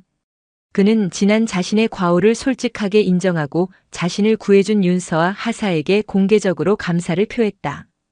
그리고 모든 장병 앞에서 그녀를 향해 거수 경례를 붙였다. 윤서 하사. 당신은 나의 생명의 은인이자 내가 존경하는 최고의 전우다. 고맙다. 최고참 원사가 신임 하사에게 보내는 최고의 경의. 그 모습을 지켜보는 모든 장병들의 가슴이 뜨거워졌다. 그날 이후 사묘단에서 윤서하는 새로운 별명으로 불리기 시작했다. 강철의 서하. 어떠한 압박과 위기에도 꺾이지 않는 강인한 정신력과 실력을 갖춘 군인이라는 의미였다. 그녀는 더 이상 누군가의 손녀가 아니었다. 자신의 이름 오롯이 윤서하라는 이름 석자로 부대원들의 마음속에 깊이 각인된 것이다. 할머니가 갈아엎은 썩은 땅 위에서 그녀는 마침내 자신의 힘으로 강철 같은 뿌리를 내리는데 성공했다. 1년 후 제3공수특 전 여단은 완전히 다른 부대가 되어 있었다. 서정학 여단장의 개혁과 박선의 준장이 뿌린 씨앗은 성공적으로 열매를 맺었다. 부조리는 사라졌고 실력과 전우애만이 존재하는 대한민국 최강의 특수부대로 거듭났다. 윤서와 하사는 그 변화의 중심에 있었다. 강철의 서하라는 별명에 걸맞게 그녀는 모든 훈련에서 발군의 기량을 선보이며 후배들에게는 존경의 대상, 선배들에게는 가장 믿음직한 파트너로 자리매김했다. 그녀의 곁에는 든든한 동료 김민지 중사가 있었고 과거의 악연을 씻어낸 최경환 원사는 이제 그녀의 가장 든든한 조력자이자 멘토가 되어주었다. 그리고 그해 가을 특전사 최고의 팀을 가리는 탑팀 선발대회가 열렸다. 각 여단을 대표하는 최정예 요원들이 모여 자웅을 겨루는 특전사 최고의 영예가 걸린 대회였다. 윤서하는 사묘단 대표팀의 일원으로 당당히 출전했다. 대회는 지옥주 훈련을 방불케 할 만큼 혹독했다. 100km 전술 무장 행군부터 고공 침투, 복합 장애물 극복, 대테러 사격까지 인간의 한계를 시험하는 극한의 과제들이 이어졌다. 수많은 팀들이 중도에 탈락하는 가운데 윤서아가 속한 3여단 팀은 놀라운 팀워크를 발휘하며 거침없이 전진했다. 특히 마지막 대테러 인질 구출 작전에서 윤서아의 활약은 독보적이었다. 복잡한 건물 내부 구조를 순식간에 파악하고 단 한 발의 오차도 없이 타겟을 제압하는 그녀의 모습은 한 편의 액션 영화와도 같았다. 마지막 인질을 안전하게 구출하고 퇴출 신호탄을 쏘아 올리는 순간 대회 종료를 알리는 버저가 울렸다. 결과는 압도적인 우승.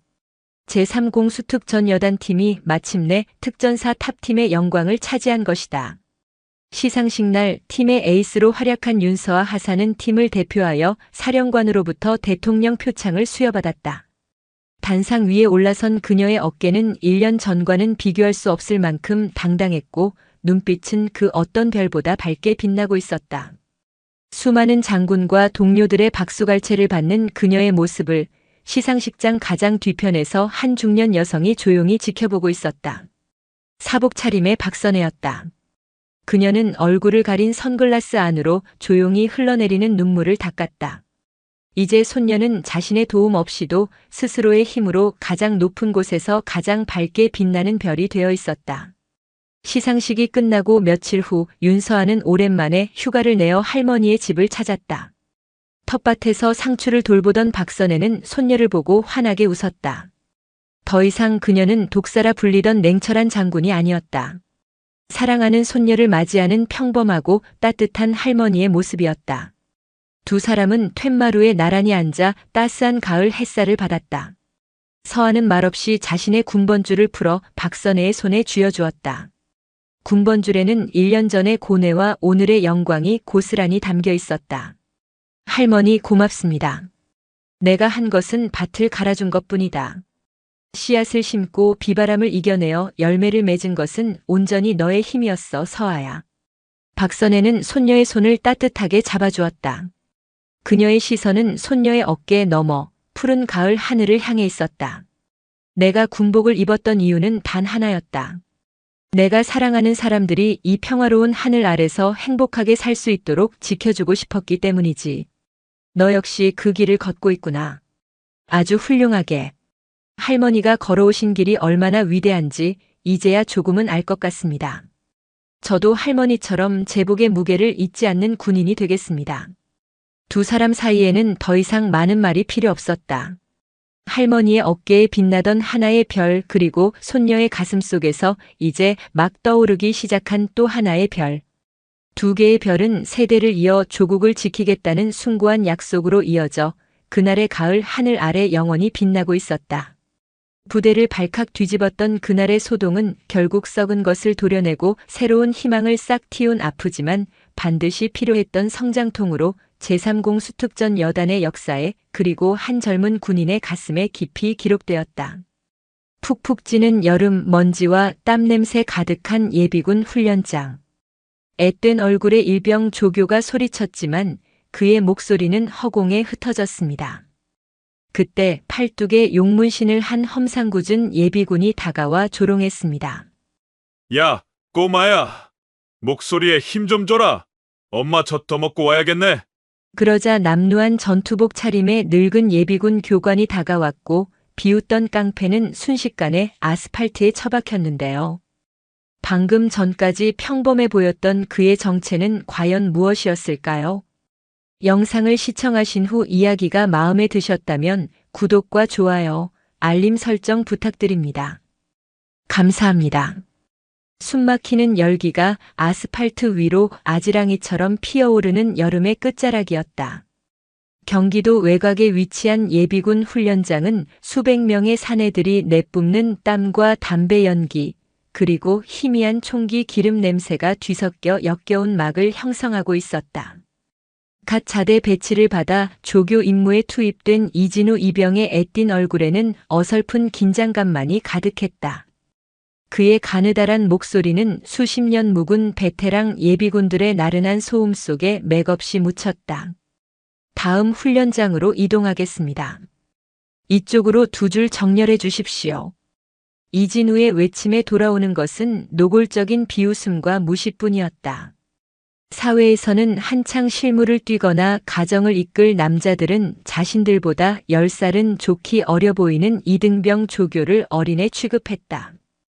그들은 건들거리며 담배 연기를 뿜었고 일부러 느릿느릿 움직이며 이진우의 통제를 교묘하게 무시했다. 이진우의 얼굴이 울그락불그락 달아올랐다. 어떻게든 이 무리를 통솔해야 한다는 압박감에 쩔쩔맸지만 그가 할 수 있는 것은 규정대로 소리를 지르는 것뿐이었다. 그 모습이 예비군들에게는 더 좋은 놀림거리로 비쳤다. 그때였다.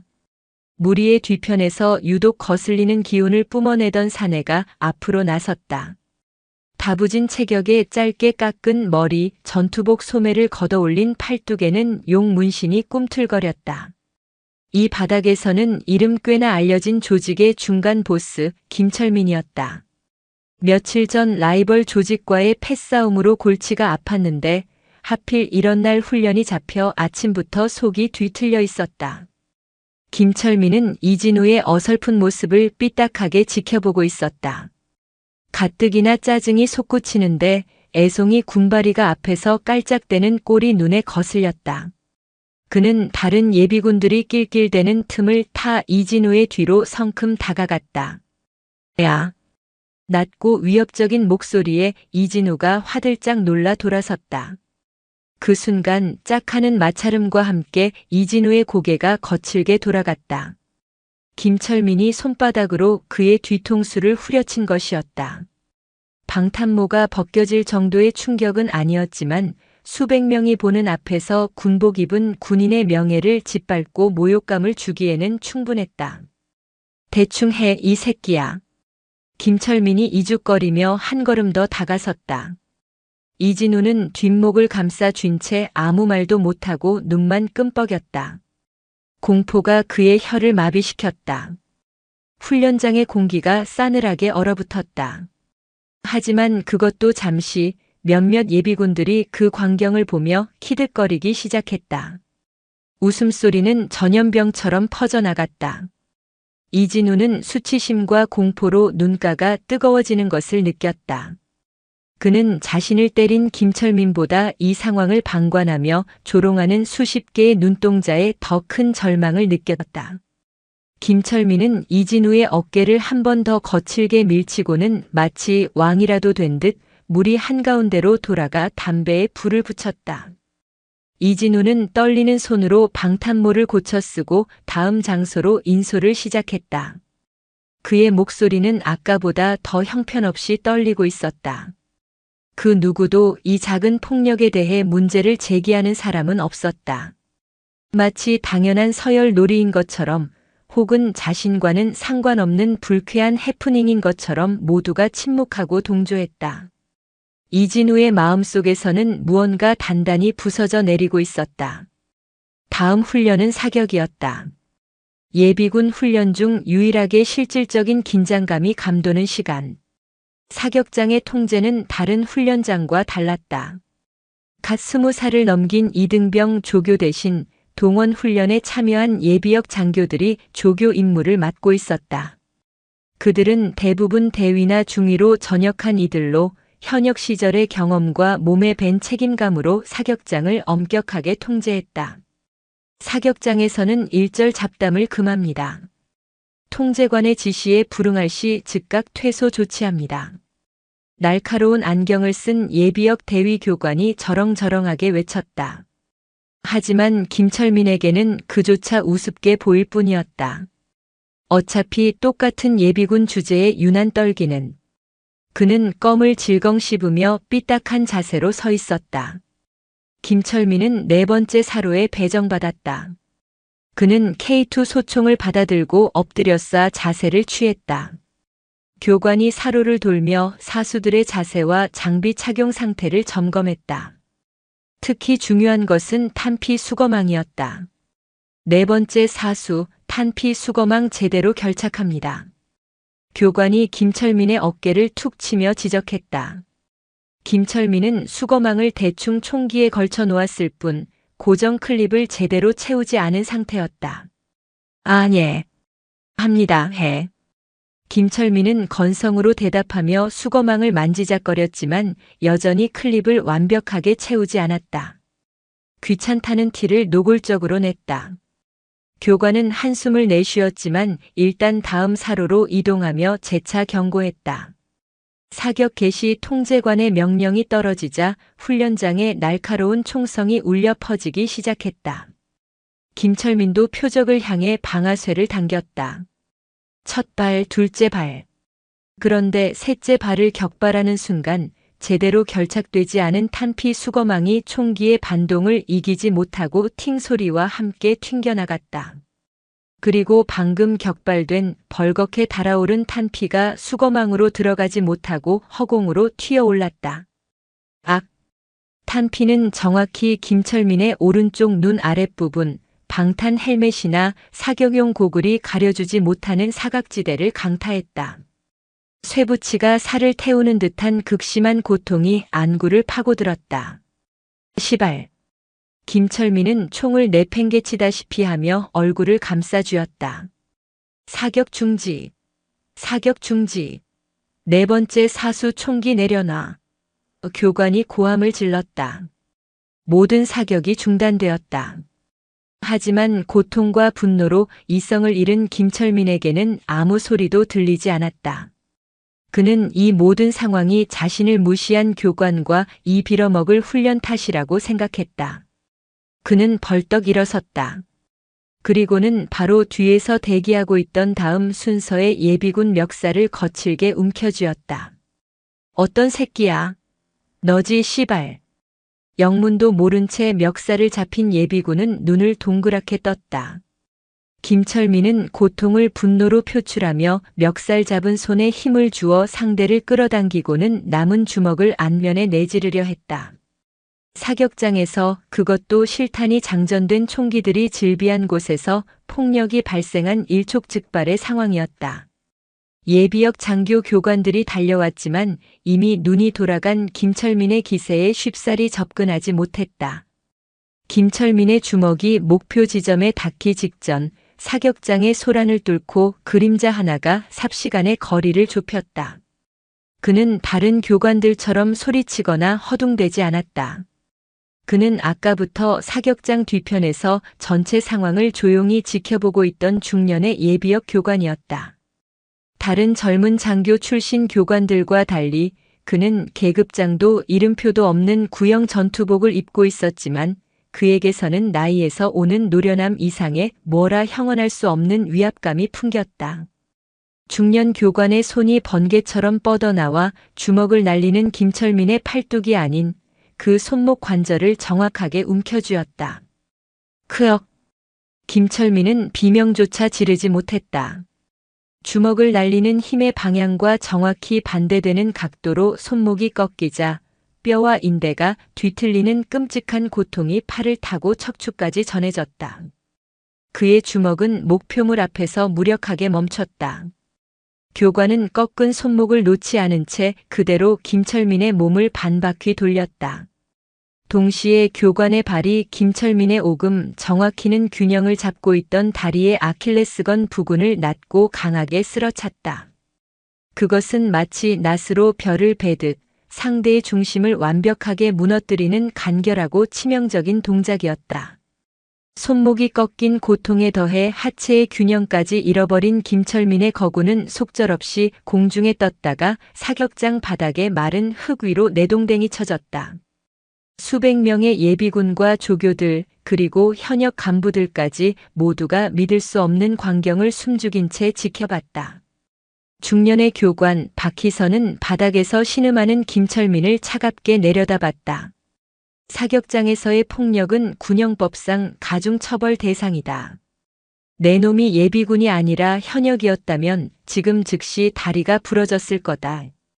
오후 4시 모든 훈련 일정이 끝나고 퇴소식이 진행되었다. 훈련비를 받고 위병소를 나서는 예비군들의 발걸음은 가벼웠다. 하지만 김철민의 발걸음은 지옥의 쇠사슬을 끈 듯 무거웠다. 그는 의무실에서 간단한 처치를 받았지만 퉁퉁 부어오른 손목과 벌겋게 달아오른 눈가의 통증보다 더 참을 수 없는 것은 뼛속까지 스며든 굴욕감이었다. 그는 사격장에서 자신을 내려다보던 박희선의 그 무감각한 눈빛을 잊을 수 없었다. 자신을 처리 대상 혹은 벌레 보듯 하던 그 눈빛. 자신이 몸담은 세계에서 가장 치명적인 모욕이었다. 시발 시발. 김철민은 주차장 구석에 세워둔 자신의 검은색 외제차에 올라타자마자 운전대를 주먹으로 내리쳤다. 그는 주머니에서 스마트폰을 꺼내 떨리는 손으로 단축 번호를 길게 눌렀다. 예, 형님. 훈련 끝나셨습니까? 나다. 지금 어디냐? 막내들 데리고 당구장 와 있습니다. 당장 애들 다 긁어 모아. 있는 놈들 전부 다. 연장도 챙기고. 그리고 나 있는 훈련장 앞으로 와. 지금 당장. 수화기 너머의 부하가 상황의 심각성을 직감했다. 웬 늙은 개새끼 하나가 내 눈을 이 꼴로 만들고 손목을 작살냈어. 오늘 그 새끼 못 조지면 내가 너희들 다 땅에 묻어버릴 줄 알아. 알았어. 전화를 끄는 김철민은 차가운 분노로 숨을 몰아쉬었다. 그는 그 중년 교관이 나오기를 기다렸다. 30분쯤 지났을까 위병소 근처 도로변으로 검은색 세단 여러 대가 먼지를 일으키며 줄지어 도착했다. 차 문이 열리고 우락부락한 체격의 산에 20명 정도가 쏟아져 나왔다. 그들의 손에는 야구 방망이나 쇠 파이프가 들려 있었다. 순식간에 평화롭던 부대 앞 도로는 살벌한 기운으로 가득 찼다. 김철민은 차에서 내려 그들에게 다가갔다. 잠복해.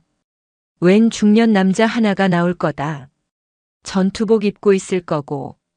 그 새끼 나오면 바로 신호 줄 테니까 사지 멀쩡하게는 못 나가게 만들어.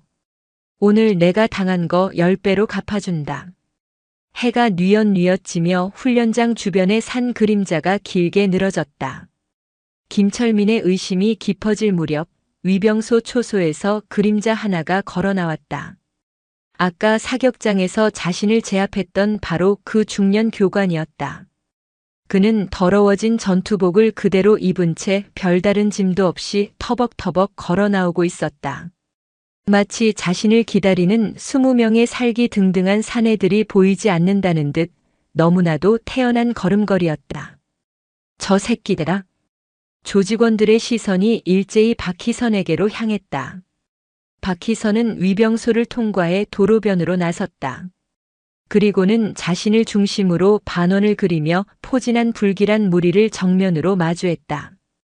그의 표정에는 당황이나 공포, 심지어 놀라는 기색조차 없었다. 이 태연함이 김철민의 분노를 더욱 부채질했다. 야, 늙은이. 아까는 군복 입고 계급장 믿고 나댔지? 여긴 군대 밖이야. 20세끼야. 김철민이 손짓하자 조직원들이 쇠 파이프와 방망이를 고쳐쥐며 천천히 포위망을 좁혀왔다. 완벽하게 고립된 상황, 20명 대 1명. 박희선은 여전히 미동도 하지 않았다. 그는 김철민을 지나 그 뒤에 도열한 조직원들을 천천히 훑어봤다. 그리고는 김철민에게 시선을 고정하고 입을 열었다. 그의 목소리는 사격장에서와 마찬가지로 낮고 차분했다. 여기서 멈추는 게 좋을 거다. 너희들을 위해서. 그 말에 김철민은 어이가 없다는 듯 폭소를 터뜨렸다. 하. 지금 이 상황에 내 놈이 우리를 걱정해? 늙더니 노망이라도 났나? 얘들아 뭐해? 저 새끼 입부터 찢어놔. 가장 가까이 있던 조직원 2명이 고함을 지르며 박희선에게 달려들었다. 한 놈은 쇠 파이프를 머리 위로 치켜들었고 다른 한 놈은 박희선의 복부를 향해 야구방망이를 휘둘렀다. 박희선은 피하지 않았다. 그는 오른쪽에서 쇠 파이프를 들고 달려드는 놈을 향해 반보 앞으로 내디뎠다. 쇠 파이프가 정수리를 내리치기 직전 박희선의 손이 상대의 손목을 잡는 동시에 다른 손은 팔꿈치 관절을 쳤다. 우두둑하는 뼈 부러지는 소리와 함께 조직원의 팔이 역방향으로 꺾였다. 동시에 왼쪽에서 날아온 야구 방망이는 이미 그 자리에 없는 박희선의 허상을 갈랐다. 박희선은 첫 번째 놈을 방패 삼아 몸을 회전시키며 두 번째 놈의 측면으로 파고들어 팔꿈치로 상대의 관자놀이를 정확하게 가격했다. 단 1초 두 명의 건장한 사내가 비명과 함께 전투 불능 상태가 되었다. 뭐해. 다 같이 덤벼. 저 새끼 하나 못 잡아. 김철민이 악을 썼다. 그제야 정신을 차린 나머지 18명의 조직원들이 함성을 지르며 일제히 박희선에게 달려들었다. 쇠파이프와 방망이가 비오듯 쏟아졌다. 하지만 박희선은 그들 사이를 유영하듯 파고들었다. 그는 절대 2명 이상을 동시에 상대하지 않았다. 한 놈의 공격을 막는 동시에 그 놈을 무너뜨려 다음 놈의 진로를 방해했다. 그의 움직임에는 단 하나의 군더더기도 없었다. 오직 최소한의 움직임으로 최대한의 파괴력을 내는 수만 번 반복했을 기계적인 정확성만이 존재했다. 부대 앞 도로는 순식간에 아수라장이 되었다. 하지만 그 아수라장은 일방적이었다. 불과 2분도 채 되지 않아 20명의 조직원 중 15명이 전투 불능 상태가 되어 신음하고 있었다. 김철민은 온몸이 사시나무처럼 떨렸다. 저건 인간이 아니었다. 너 정체가 뭐야, 이 개새끼야. 바로 그때였다. 끽. 날카로운 브레이크 소리와 함께 요란한 경광등이나 사이렌도 없이 육중한 검은색 세단 한 대가 그들 사이를 갈라놓듯 멈춰 섰다. 차 문이 열리고 칠흑 같은 정장을 입은 한 남자가 내렸다. 그는 쓰러진 조직원들과 엉덩방아를 찧은 김철민을 경멸하듯 훑어보고는 곧장 박희선을 향해 달려갔다. 그리고 그는 박희선 앞에서 각 잡힌 부동자세를 취하더니 쩌렁쩌렁한 목소리로 외쳤다. 충성. 늦어서 죄송합니다, 장군님. 장군님. 그 한마디가 방금 전까지 울려 퍼지던 비명과 신음소리를 일순간에 집어삼켰다. 부대 앞을 가득 메운 정적 속에서 김철민은 자신이 잘못 들었기를 바라며 눈만 끔뻑였다. 엉덩방아를 찧은 자세로 굳어버린 그는 방금 나타난 정장 차림의 사내와 자신을 압도했던 중년의 교관을 번갈아 쳐다봤다. 그가 아는 장군이란 그저 뉴스 속에서나 보던 별이 잔뜩 달린 모자를 쓴 나이든 군인일 뿐이었다. 이런 뒷골목 싸움과는 아무런 관련이 없는 존재였다. 박희선은 정장 사내의 경례를 가볍게 목례로 받았다. 그는 부하들의 참혹한 몰골에 넋이 나간 김철민을 향해 마지막으로 시선을 돌렸다. 기회는 줬다. 그 한마디를 남기고 박희선은 정장 사내가 열어준 뒷좌석에 무심하게 올라탔다. 정장 사내는 차 문을 닫기 전 김철민과 바닥에 널브러진 조직원들을 향해 차갑게 말했다. 여기서 일어난 모든 일은 기록되었소. 이분에게 손가락 하나라도 까딱하려 한 죄가 얼마나 무거운지 당신들은 곧 알게 될 거요. 그는 김철민을 향해 명함 지갑에서 종이 한 장을 꺼내 툭 던졌다. 그것은 명함이 아니었다. 그저 이름 석자와 부대 마크 하나만 찍힌 투박하지만 위압적인 종이었다. 육군 중장 박희선. 그리고 그 아래에는 검은 표범이 포효하는 형상의 대한민국 육군 특수전 사령부 마크가 선명하게 찍혀 있었다. 김철민의 눈동자가 지진이라도 난 듯 흔들렸다. 중장. 별 3개. 예비군 훈련장에서 이등병 조교의 뒤통수를 후려치고 실탄 사격장에서 난동을 부리다 자신에게 제압당했던 그 늙은 교관이 대한민국 육군 특수전 사령관을 지낸 수만 명의 특전사 병력을 지휘했던 전설적인 야전 사령관이었다는 사실을 그의 뇌는 받아들이기를 거부했다. 특전 사령관. 그것은 조폭 세계의 형님이나 보스와는 차원이 다른 존재였다. 국가가 공인한 합법적인 살상 기술의 정점에 서 있던 사람이었다. 아까 자신을 포함한 20명을 상대로 보여준 그 압도적인 무력은 그가 평생 연마해 온 기술의 극히 일부에 불과했다는 것을 깨달았다. 그들은 어린아이가 맹호의 꼬리를 잡고 흔든 격이었다. 검은 세단은 묵직한 엔진음을 울리며 미끄러지듯 현장을 빠져나갔다. 공포가 분노를 집어삼키고 이제는 오직 생존 본능만이 남았다. 그는 자신이 무슨 짓을 저질렀는지 그리고 그 대가가 무엇일지 상상조차 할 수 없었다. 그때 그의 주머니에서 스마트폰이 미친 듯이 진동하기 시작했다. 화면에 뜬 이름은 그의 공포를 극대화시켰다. 양 회장님. 그가 모시는 조직의 보스. 대한민국 암흑가를 주무르는 거물 중의 거물, 양 회장이었다. 김철민은 차가운 땀으로 축축해진 손으로 간신히 통화 버튼을 눌렀다. 네, 예, 회장님. 수화기 너머에서는 몇 초간 숨막히는 침묵이 흘렀다. 양 회장의 목소리는 마치 얼음장 밑을 기어가는 뱀처럼 낮고 차갑게 갈라져 있었다. 김철민. 예, 회장님. 너 지금 어디냐? 그게 경기도 외곽 예비군 훈련장 앞입니다. 거기서 뭘 했지? 양 회장의 목소리에는 이미 모든 것을 알고 있다는 듯한 확신이 서려 있었다. 김철민은 본능적으로 거짓말을 하려 했지만 목구멍에서 소리가 나오지 않았다. 양 회장의 목소리가 갑자기 벼락처럼 터져 나왔다. 12.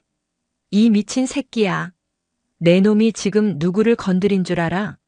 누구한테 내 놈의 그 더러운 연장을 들이댔는지 아느냐고. 김철민은 스마트폰을 귀에서 뗄 뻔했다. 양 회장이 이렇게까지 격노한 것은 조직에 들어온 이래 처음이었다. 회장님, 그게 그냥 늙은 교관인 줄 알고. 늙은 교관? 박희선, 그 양반이 늙은 교관으로 보였더냐? 내 놈 눈깔은 장식이냐? 이 천하의 개족 같은 새끼가. 양 회장은 분을 이기지 못하는 듯 거친 숨을 몰아쉬었다. 너 지금 당장 그 자리에서 무릎 꿇어. 예. 그분이 아직 보고 있을지도 몰라. 내 놈들 전부 그 자리에서 대가리 받고 싹싹 빌어. 그분이 떠난 방향으로라도 빌라고 이 새끼야. 회장님, 도대체 그 사람이 누군데? 누구냐고? 양 회장은 기가 막히다는 듯 실소를 터뜨렸다. 내 놈이 오늘 손목 잡고 흔든 그분이 지금 이 나라의 밤의 대통령들조차 눈도 못 마주치는 분이다. 내가 아는 그 어떤 형님들도 그분 앞에서는 명함 한 장 못 내밀어. 이 병신아. 전화가 거칠게 끊겼다. 김철민은 멍하니 스마트폰을 바라봤다. 그는 자신을 짓누르는 거대한 실체를 어렴풋이 느끼기 시작했다. 그는 아까 박희선이 사라진 방향을 향해 풀썩 무릎을 꿇었다. 그리고는 아스팔트 바닥에 이마를 쳐박았다. 죄송합니다. 잘못했습니다. 살려주십시오. 영문도 모르는 부하들은 그들의 중간 보스가 공포에 질려 대낮 길바닥에서 절을 하는 충격적인 광경을 목격했다. 그들은 잠시 망설이다가 엉금엉금 기어와 김철민의 옆에 따라 엎드렸다. 20명에 가까운 조폭들이 길바닥에 나뒹구는 쇠 파이프와 피 흔적 사이에서 이미 사라지고 없는 누군가를 향해 필사적으로 머리를 조아렸다. 검은 세단은 서울 시내로 진입하지 않고 청계산 깊숙한 곳에 위치한 비밀스러운 안가로 향했다. 그곳은 겉보기에는 평범한 사찰이나 연수원처럼 보였지만 철저한 보안 시스템으로 무장한 전직 고위 장성들과 정보기관 엘리트들의 비밀 모임 화랑의 아지트였다. 화랑은 공식적인 조직이 아니었다. 국가의 평생을 헌신했지만 현행법의 한계와 정치적 논리에 묶여 척결하지 못한 거악을 뿌리 뽑기 위해 박희선을 비롯한 몇몇 전설들이 은퇴 후 결성한 그림자 조직이었다. 안가 지하의 상황실, 수십 개의 모니터가 벽면을 가득 채우고 있었고 박희선의 보좌관이자 화랑의 현장 요원인 윤 실장이 브리핑을 진행하고 있었다. 장군님, 김철민이 양 회장에게 보고를 올린 것으로 확인됩니다. 양 회장은 극도의 공포 상태이며 즉각 모든 불법 사업 라인을 일시 중단시켰습니다. 인천항의 빚이라는 메시지가 결정적이었습니다. 박희선은 지도를 내려다보며 입을 열었다. 양 회장은 10수년 전 그 일로 내가 자신을 노리고 있다고 확신했겠지. 그렇습니다. 하지만 장군님, 우리의 진짜 목표는 양 회장이 아니지 않습니까?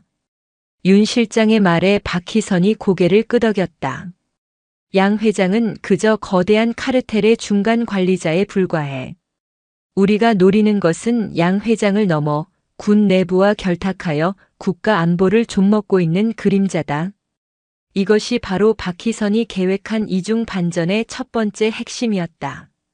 양 회장과 김철민은 박희선이 과거의 복수를 위해 혹은 조폭 소탕을 위해 자신들을 노린다고 생각했지만 사실 그들은 더 큰 사냥을 위한 미끼이자 도구에 불과했다. 예비군 훈련장에 잠입하신 것은 그 내부 연결고리를 확인하기 위함이었습니까? 그렇다. 우리는 수개월 전부터 예비군 훈련 시스템을 통해 군사기밀 데이터와 불법 자금이 유통되고 있다는 첩보를 입수했다. 현역 간부와 예비군이 결탁한 아주 교묘한 방식이었지. 하지만 누가 그 연결고리인지 특정할 수 없었다. 박희선은 상황실 화면 하나를 지목했다. 그날 훈련장의 CCTV 영상이었다. 그래서 내가 직접 교관으로 잠입했다. 수백 명의 예비군을 직접 대면하며 그 연결고리를 찾기 위해서. 그런데 김철민이 그 난동을 부린 것이 오히려 우리의 계획을 앞당겨 주었지. 박희선이 옅은 미소를 지었다. 그는 윤 실장에게 다른 영상을 재생시켰다. 실탄 사격장 영상이었다. 김철민이 탄피에 맞고 고통스러워하며 뒤에 있던 예비군을 공격하는 바로 그 장면이었다. 장군님, 이 영상은 김철민이 무고한 예비군을 공격하는 장면입니다. 이것이 어떻게? 윤 실장이 의아해하며 물었다. 박희선은 영상을 느린 화면으로 돌렸다. 자세히 봐. 김철민이 탄피에 맞기 직전이다. 영상 속에서 김철민은 엎드려 쏴 자세로 사격을 하고 있었다. 그리고 그의 바로 뒤 순서를 기다리며 서 있던 한 예비군이 보였다. 그는 안경을 쓴 아주 평범하고 조용해 보이는 인상의 사내였다. 김철민이 격발하는 순간 뒤에 있던 저 남자가 아주 미세하게 김철민의 총기 뒷부분, 정확히는 탄피 수거망을 발로 툭 건드린다. 박희선의 손가락이 화면을 가리켰다. 실제로 그 조용한 인상의 예비군이 앞 사수의 안전을 확인하는 척하며 발을 내밀었다가 아주 찰나의 순간에 김철민의 수거망을 건드리는 장면이 포착되었다. 그 충격으로 수거망이 이탈했고 다음 탄피가 김철민의 얼굴로 튄 것이었다. 이럴 수가. 그럼 저자가 일부러. 그렇다. 그리고 김철민은 고통 속에서 분노했고 본능적으로 자신에게 위해를 가한 뒤쪽의 사내, 즉 저놈의 멱살을 잡은 게지. 김철민은 그저 분노에 차서 날뛰었지만 그의 본능은 정확히 원인 제공자를 지목했다. 윤 실장은 충격에 입을 다물지 못했다. 그럼 저 조용해 보이던 예비군이 바로. 그래. 저자가 바로 우리가 찾던 연결고리이자 양 회장 조직의 특수 요원인 오경택이다. 전직 통신부대 하사 출신으로 현재 양 회장의 유령 회사 소속이지. 박희선은 영상을 계속 재생시켰다. 내가 김철민을 제압하고 모든 시선이 나에게 쏠렸을 때 저놈의 움직임을 봐라. 모두가 박희선의 압도적인 제압술에 경악하고 있을 때 오경택은 슬그머니 일어나 사격장 구석으로 이동했다. 그리고 그곳에서 탄약 불출을 담당하던 현역 간부 중사와 스치듯 지나치며 손에 작은 USB 하나를 건넸다. 그 중사는 그것을 받아 자연스럽게 탄약 상자 밑에 숨겼다. 저 중사가 내부 공모자로군. 맞다. 오경택은 김철민의 오만하고 폭력적인 성향을 미리 파악하고 있었다. 그는 김철민을 자극해 사격장에서 난동을 부리게 만들고 그 혼란을 틈타 내부 공모자에게 군사기밀이 담긴 데이터를 넘긴 거다. 아주 영리한 방식이지. 누가 저 평범한 예비군을 의심하겠나. 이것이 바로 박희선이 계획하고 유도한 이중 반전의 전모였다. 김철민의 난동은 우연이 아니었다. 그것은 박희선이 아닌 진짜 목표물인 오경택에 의해 유도된 것이었다. 박희선은 김철민을 제압함으로써 훈련장의 영웅처럼 보였지만 그의 진짜 목적은 그 혼란 속에서 오경택과 내부 공모자의 접선 현장을 포착하는 것이었다. 그리고 김철민과 양 회장에게 인천항의 빚을 언급하며 그들을 공포에 떨게 한 것은 그들의 시선을 박희선 자신에게로 돌려 진짜 사냥이 시작되었음을 눈치채지 못하게 하기 위한 고도의 심리전이었다. 박희선 장군을 다시 찾는 것은 불가능에 가까웠다. 그는 현역 시절에도 언론 노출을 극도로 꺼렸고 전역 후에는 그 어떤 공식 석상에도 모습을 드러내지 않았다. 그의 거처는 군 최고 위급 기밀에 붙여져 있었다. 김철민은 양 회장의 지시를 받고 이틀 밤낮을 수소문했지만 그가 알아낼 수 있는 것은 박희선이 이미 민간인 신분이라는 사실뿐이었다. 절망감이 김철민을 덮칠 무렵 그에게 문자 메시지 한 통이 도착했다. 발신자 번호 표시 제한. 내용은 간단했다. 오늘 정오, 어제 그 장소. 김철민은 심장이 멎는 듯 했다. 어제 그 장소. 피와 굴욕으로 얼룩진 훈련장 정문 앞이었다. 그는 양 회장이 준 작은 칼 상자를 품에 안고 부하들 없이 홀로 약속 장소로 향했다. 정오의 훈련장 앞은 어제와 달리 평화로웠다. 김철민은 차를 멀찍이 세우고 어제 자신이 엉덩방아를 찧었던 그 자리로 걸어갔다. 아스팔트 바닥에는 아직도 그날의 격투를 증명하듯 희미한 핏자국이 남아 있었다. 김철민은 그 자리에 망설임 없이 무릎을 꿇었다. 그리고 품에서 칼이 든 상자를 꺼내 앞 바닥에 놓았다. 그는 허리를 꼿꼿이 세운 채 마치 참수를 기다리는 죄인처럼 눈을 감았다. 얼마나 지났을까 흙먼지 냄새 사이로 짙은 담배 향이 풍겼다. 김철민이 천천히 눈을 떴다. 그의 앞에는 박희선이 서 있었다. 어제의 전투복이 아닌 낡은 면바지에 회색 바람막이를 걸친 어디서나 볼 수 있는 평범한 중년 남성의 모습이었다.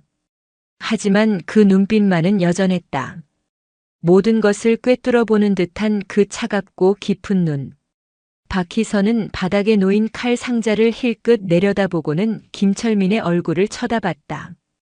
양 회장이 시키던가. 김철민은 숨을 크게 들이마셨다. 그가 양 회장 밑에서 일한다는 것을 이 남자는 이미 알고 있었다. 회 회장님께서 제 진심을 보여드리라 하셨습니다. 진심이라. 박희선은 비웃음도 분노도 아닌 무표정한 얼굴로 김철민을 바라봤다. 내 놈의 새끼 손가락 하나로 양 회장과 내 놈의 목숨을 구걸하러 온 건가. 양 회장도 나이가 들더니 배짱이 줄었군. 김철민은 감히 대꾸할 수 없었다. 그 칼은 집어넣어라. 내 놈의 손가락 따위엔 관심 없다. 김철민이 망설이자 박희선의 목소리가 조금 낮아졌다. 내 말 2번 하게 하지 마라. 김철민은 황급히 상자를 주워 품 안에 넣었다. 일어나. 김철민이 조심스럽게 일어섰다. 어제 내 놈이 모욕한 건 내가 아니다. 박희선이 말했다. 내 놈은 국가의 군복을 입고 신성한 의무를 다하고 있는 젊은 병사를 모욕했다. 그리고 내 놈과 똑같이 의무를 다하러 온 동료 예비군을 폭행하려 했다. 내 놈의 오만함이 군의 기강과 명예를 더럽혔다. 죄송합니다. 정말 죄송합니다. 그 말은 나한테 할 게 아니지. 박희선은 훈련장 정문을 턱짓으로 가리켰다. 오늘 오후 이진우 이병이 외박을 나온다. 오후 5시 이 앞에서. 김철민은 그제야 박희선의 의도를 어렴풋이 깨달았다. 어제 그 조교 말씀이십니까? 내 놈에게 뺨을 맞은 그 병사다. 내 놈이 진심으로 용서를 빌어야 할 대상은 내 놈의 보스도 아니고 나도 아니다. 바로 그 병사다. 박희선은 김철민의 어깨를 툭 쳤다. 그 가벼운 손길에 김철민은 자신도 모르게 움찔했다. 그리고 김철민. 박희선이 그의 귓가에 낮게 속삭였다. 양 회장에게 전해라. 인천항의 빚 이자 쳐서 받으러 가겠다고. 그리고 내 놈은 오늘부터 내 눈이 되어야겠다. 내가 살 길은 그것뿐이다. 김철민의 등줄기에 식은땀이 흘렀다. 이것은 용서가 아니었다. 더 거대하고 무서운 거래의 시작이었다. 오후 5시 훈련장 위병소. 김철민은 4시간을 꼬박 그 자리에서 기다렸다. 5시가 되자 위병소 문이 열리고 이진우 이병이 어색한 사복 차림으로 걸어 나왔다. 그는 길가에 우두커니 서 있는 김철민을 발견하고는 그대로 얼어붙었다. 이틀 전 자신의 뒤통수를 후려치고 온갖 욕설을 퍼부었던 그 조폭 예비군. 그날의 공포와 수치심이 되살아나 이진우는 자신도 모르게 뒷걸음질 쳤다. 김철민은 이진우가 자신을 보고 겁에 질린 것을 알았다. 그는 천천히 두 손을 앞으로 모으고 다가갔다. 저 이진우 이병님. 조폭의 입에서는 상상도 할 수 없는 극존칭이 나왔다. 김철민은 이진우의 몇 걸음 앞에서 멈춰섰다. 그리고는 아무런 망설임 없이 허리를 90도로 숙였다. 정말 죄송합니다.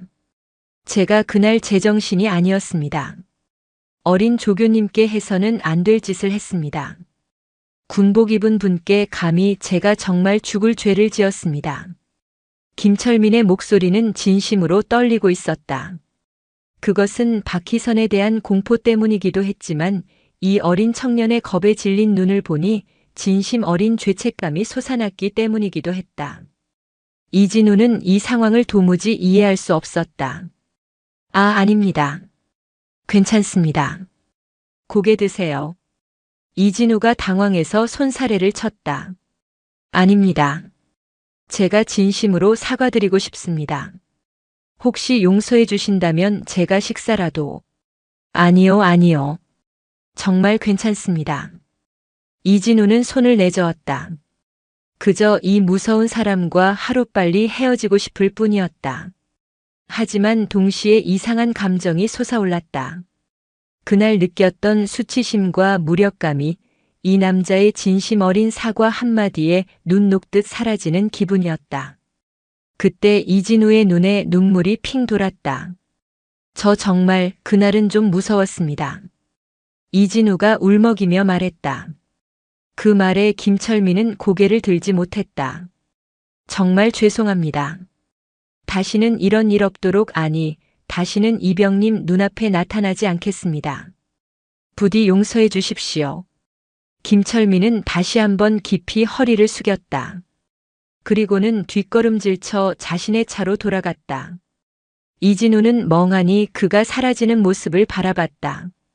멀리서 길모퉁이에 세워진 평범한 승합차 안에서 검은 정장을 입은 윤 실장이 모든 광경을 카메라에 담고 있었다. 그는 박희선에게 전화를 걸었다. 장군님, 김철민, 이진우 이병에게 정식으로 사과했습니다. 이 병장 눈물을 보였지만 용서한 듯합니다. 수화기 너머에서 박희선의 낮은 목소리가 들려왔다. 잘 됐군. 이제 김철민을 움직일 시간이다. 양 회장이 미끼를 물었는지 확인해. 이진우의 작은 상처는 치유되었지만 더 거대하고 어두운 싸움은 이제 막 불이 붙고 있었다. 김철민은 박희선의 지령을 받고 그대로 양 회장에게 보고했다. 그는 박희선이 시킨 대로 마치 자신이 직접 알아낸 정보인 양 교묘하게 사실과 거짓을 섞었다. 회장님, 박 장군 쪽에서 움직임이 있습니다. 그들이 오경택을 주시하고 있습니다. 아무래도 오경택이 우리를 배신하고 박 장군 쪽에 붙은 것 같습니다. 이 보고는 양 회장에게 치명타였다. 박희선이라는 거대한 공포가 자신을 옥죄어 오는 상황에서 자신의 핵심 요원이자 군 내부 라인의 키를 쥐고 있던 오경택이 배신했을지도 모른다는 의심은 그를 광기로 몰아넣었다. 오경택은 조직의 너무 많은 비밀을 알고 있었다. 양 회장은 박희선이 자신을 직접 치는 대신 내부 분열을 유도하고 있음을 깨달았다. 하지만 의심의 씨앗은 이미 뿌려졌다. 그는 오경택을 믿을 수 없었다. 박희선이 오경택을 살려두고 자신을 압박하는 카드로 쓸 것이 분명했다. 김철민, 너에게 마지막 기회를 주겠다. 양 회장은 차갑게 말했다. 내가 직접 오경택을 처리해. 박 장군, 그 양반에게 내 놈의 충성심을 증명하는 길은 그분의 사냥개가 되는 것이 아니라 그분이 노리는 사냥감을 먼저 물어 죽이는 것뿐이다. 오경택을 잡아와. 산채로. 그럼 내 놈의 과거를 묻어주겠다. 김철민은 이중첩자가 된 자신의 신세에 절망했지만 선택의 여지가 없었다. 그는 박희선에게 이 사실을 즉각 보고했다. 올 것이 왔군. 박희선은 담담했다. 양 회장이 오경택을 잡으려 움직일 거다. 그리고 오경택과 연결된 내부 공모자, 그림자 역시 오경택을 보호하거나 혹은 제거하려 움직이겠지. 오경택이 잡히면 자신들의 정체도 드러날 테니까. 박희선의 예측대로 군 내부의 그림자 세력도 움직이기 시작했다.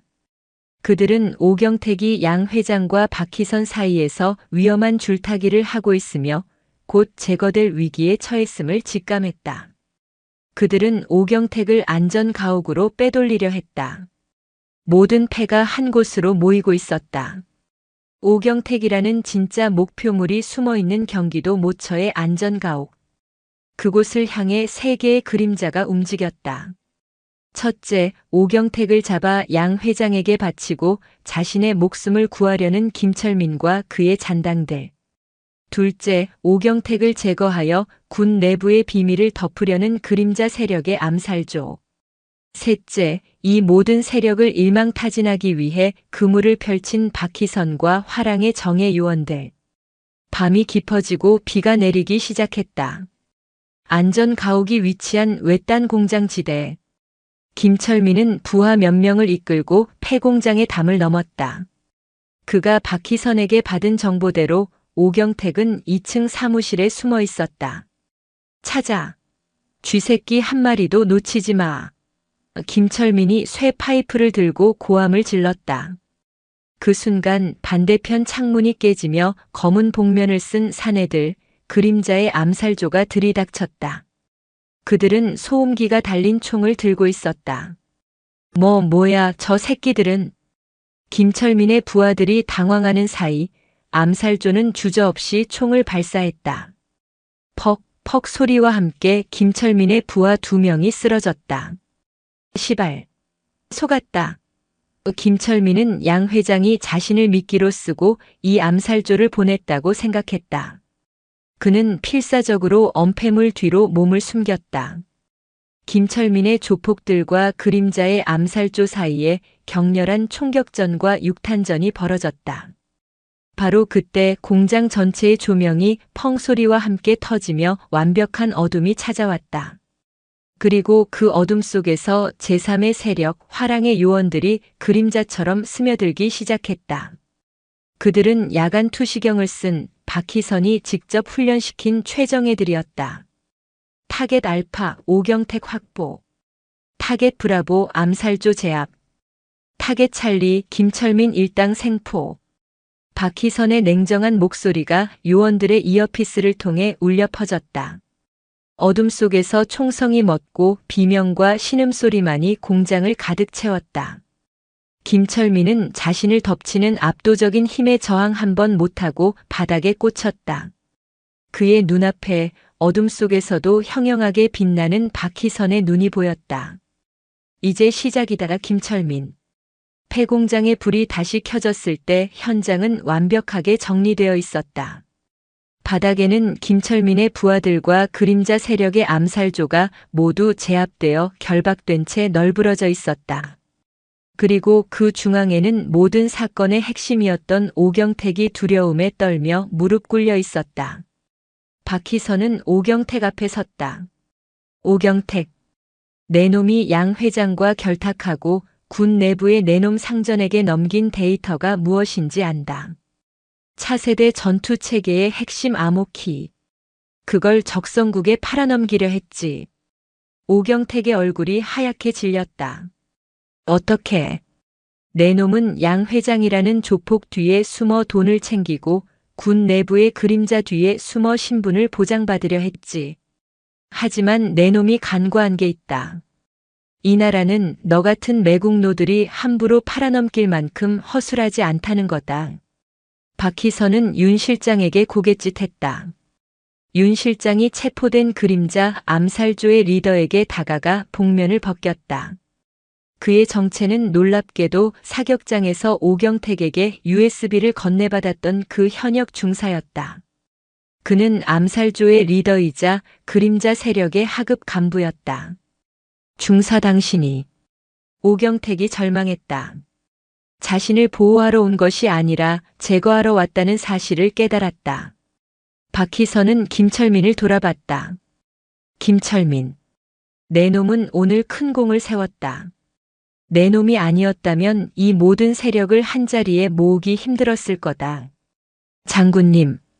김철민은 자신이 그저 미끼였음을 알면서도 이 상황에서 벗어날 수 있다는 희미한 희망을 느꼈다. 내 놈의 죄는 무겁다. 하지만 내 놈이 양 회장의 소나귀에서 벗어나 새로운 삶을 살 기회를 주지. 박희선은 결박된 암살조 중사와 오경택을 가리켰다. 이놈들은 검찰에 넘겨질 거다. 너는 이 현장의 목격자이자 양 회장의 불법 무기 소지 및 살인 교사 혐의를 증언할 증인이 되는 거다. 김철민은 이것이 무슨 의미인지 즉각 깨달았다. 그는 조폭 세계에서 배신자가 되지만 법의 테두리 안에서 화랑의 보호를 받으며 새로운 신분을 얻게 될 것이었다. 감사합니다, 장군님. 뭐든지 하겠습니다. 박희선은 더 이상 그에게 눈길을 주지 않았다. 화랑 요원들이 현장을 수습하고 체포된 이들을 연행했다. 그 같은 시각 양 회장은 자신의 펜트하우스에서 김철민의 성공 소식을 기다리고 있었다. 하지만 그의 집무실 문을 열고 들어온 것은 김철민이 아니었다. 서울중앙지검의 특수부 검사들과 그들을 호위하는 무장한 경찰 특공대였다. 양 회장 씨 살인교사, 국가보안법 위반 공모, 범죄단체 조직 혐의로 긴급 체포합니다. 뭐야? 당신들 무슨 근거로? 검사가 차갑게 영장을 내밀었다. 당신의 전직 부하 김철민의 증언과 오늘 밤 현장에서 체포된 당신의 하수인들이 모든 것을 자백했습니다. 그리고 인천항에서 미처 못다 한 이야기도 좀 나눠야겠습니다. 양 회장의 얼굴이 잿빛으로 변했다. 그는 이 모든 것이 자신을 잡기 위한 박희선의 거대한 덫이었음을 깨달았다. 그리고 그 시각 국방부 합동수사단이 그림자 세력의 핵심, 군 내부의 최고 위급 인사의 사무실을 급습했다. 오경택과 현역 중사의 자백이 결정적 증거가 되었다. 단 하룻밤 사이에 대한민국을 좀먹던 거대한 두 개의 암적 조직, 양 회장의 범죄 신디케이트와 군 내부의 매국 세력이 동시에 무너져 내렸다. 사건이 있고 며칠 뒤 뉴스는 연일 대서특필이었다. 대한민국 최대 규모의 폭력 조직 두목 양 회장이 전격 구속되었으며 동시에 군 내부의 대규모 방산 비리 및 기밀 유출 사건이 적발되어 현역 장성급을 포함한 다수의 간부가 체포되었다는 소식이었다. 언론은 이 두 거대 사건이 한 예비군 훈련장에서의 사소한 폭력 시비에서 시작되었다고 보도했다.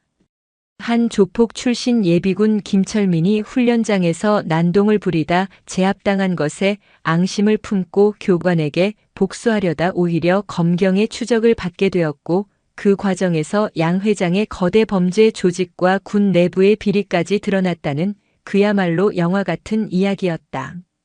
물론 그 교관이 누구였는지 화랑의 존재와 박희선의 거대한 작전은 그 어디에도 보도되지 않았다.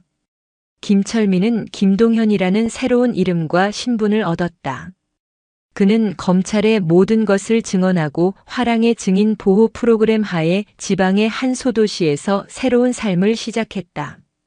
용접 기술을 배워 작은 공업사에서 일했다. 가끔 밤마다 꺾였던 손목이 쑤셔왔지만 그는 그것이 자신의 과거를 잊지 말라는 박희선의 경고라 생각하며 묵묵히 땀 흘려 일했다. 더 이상 누구를 짓밟고 군림하는 삶이 아니었다.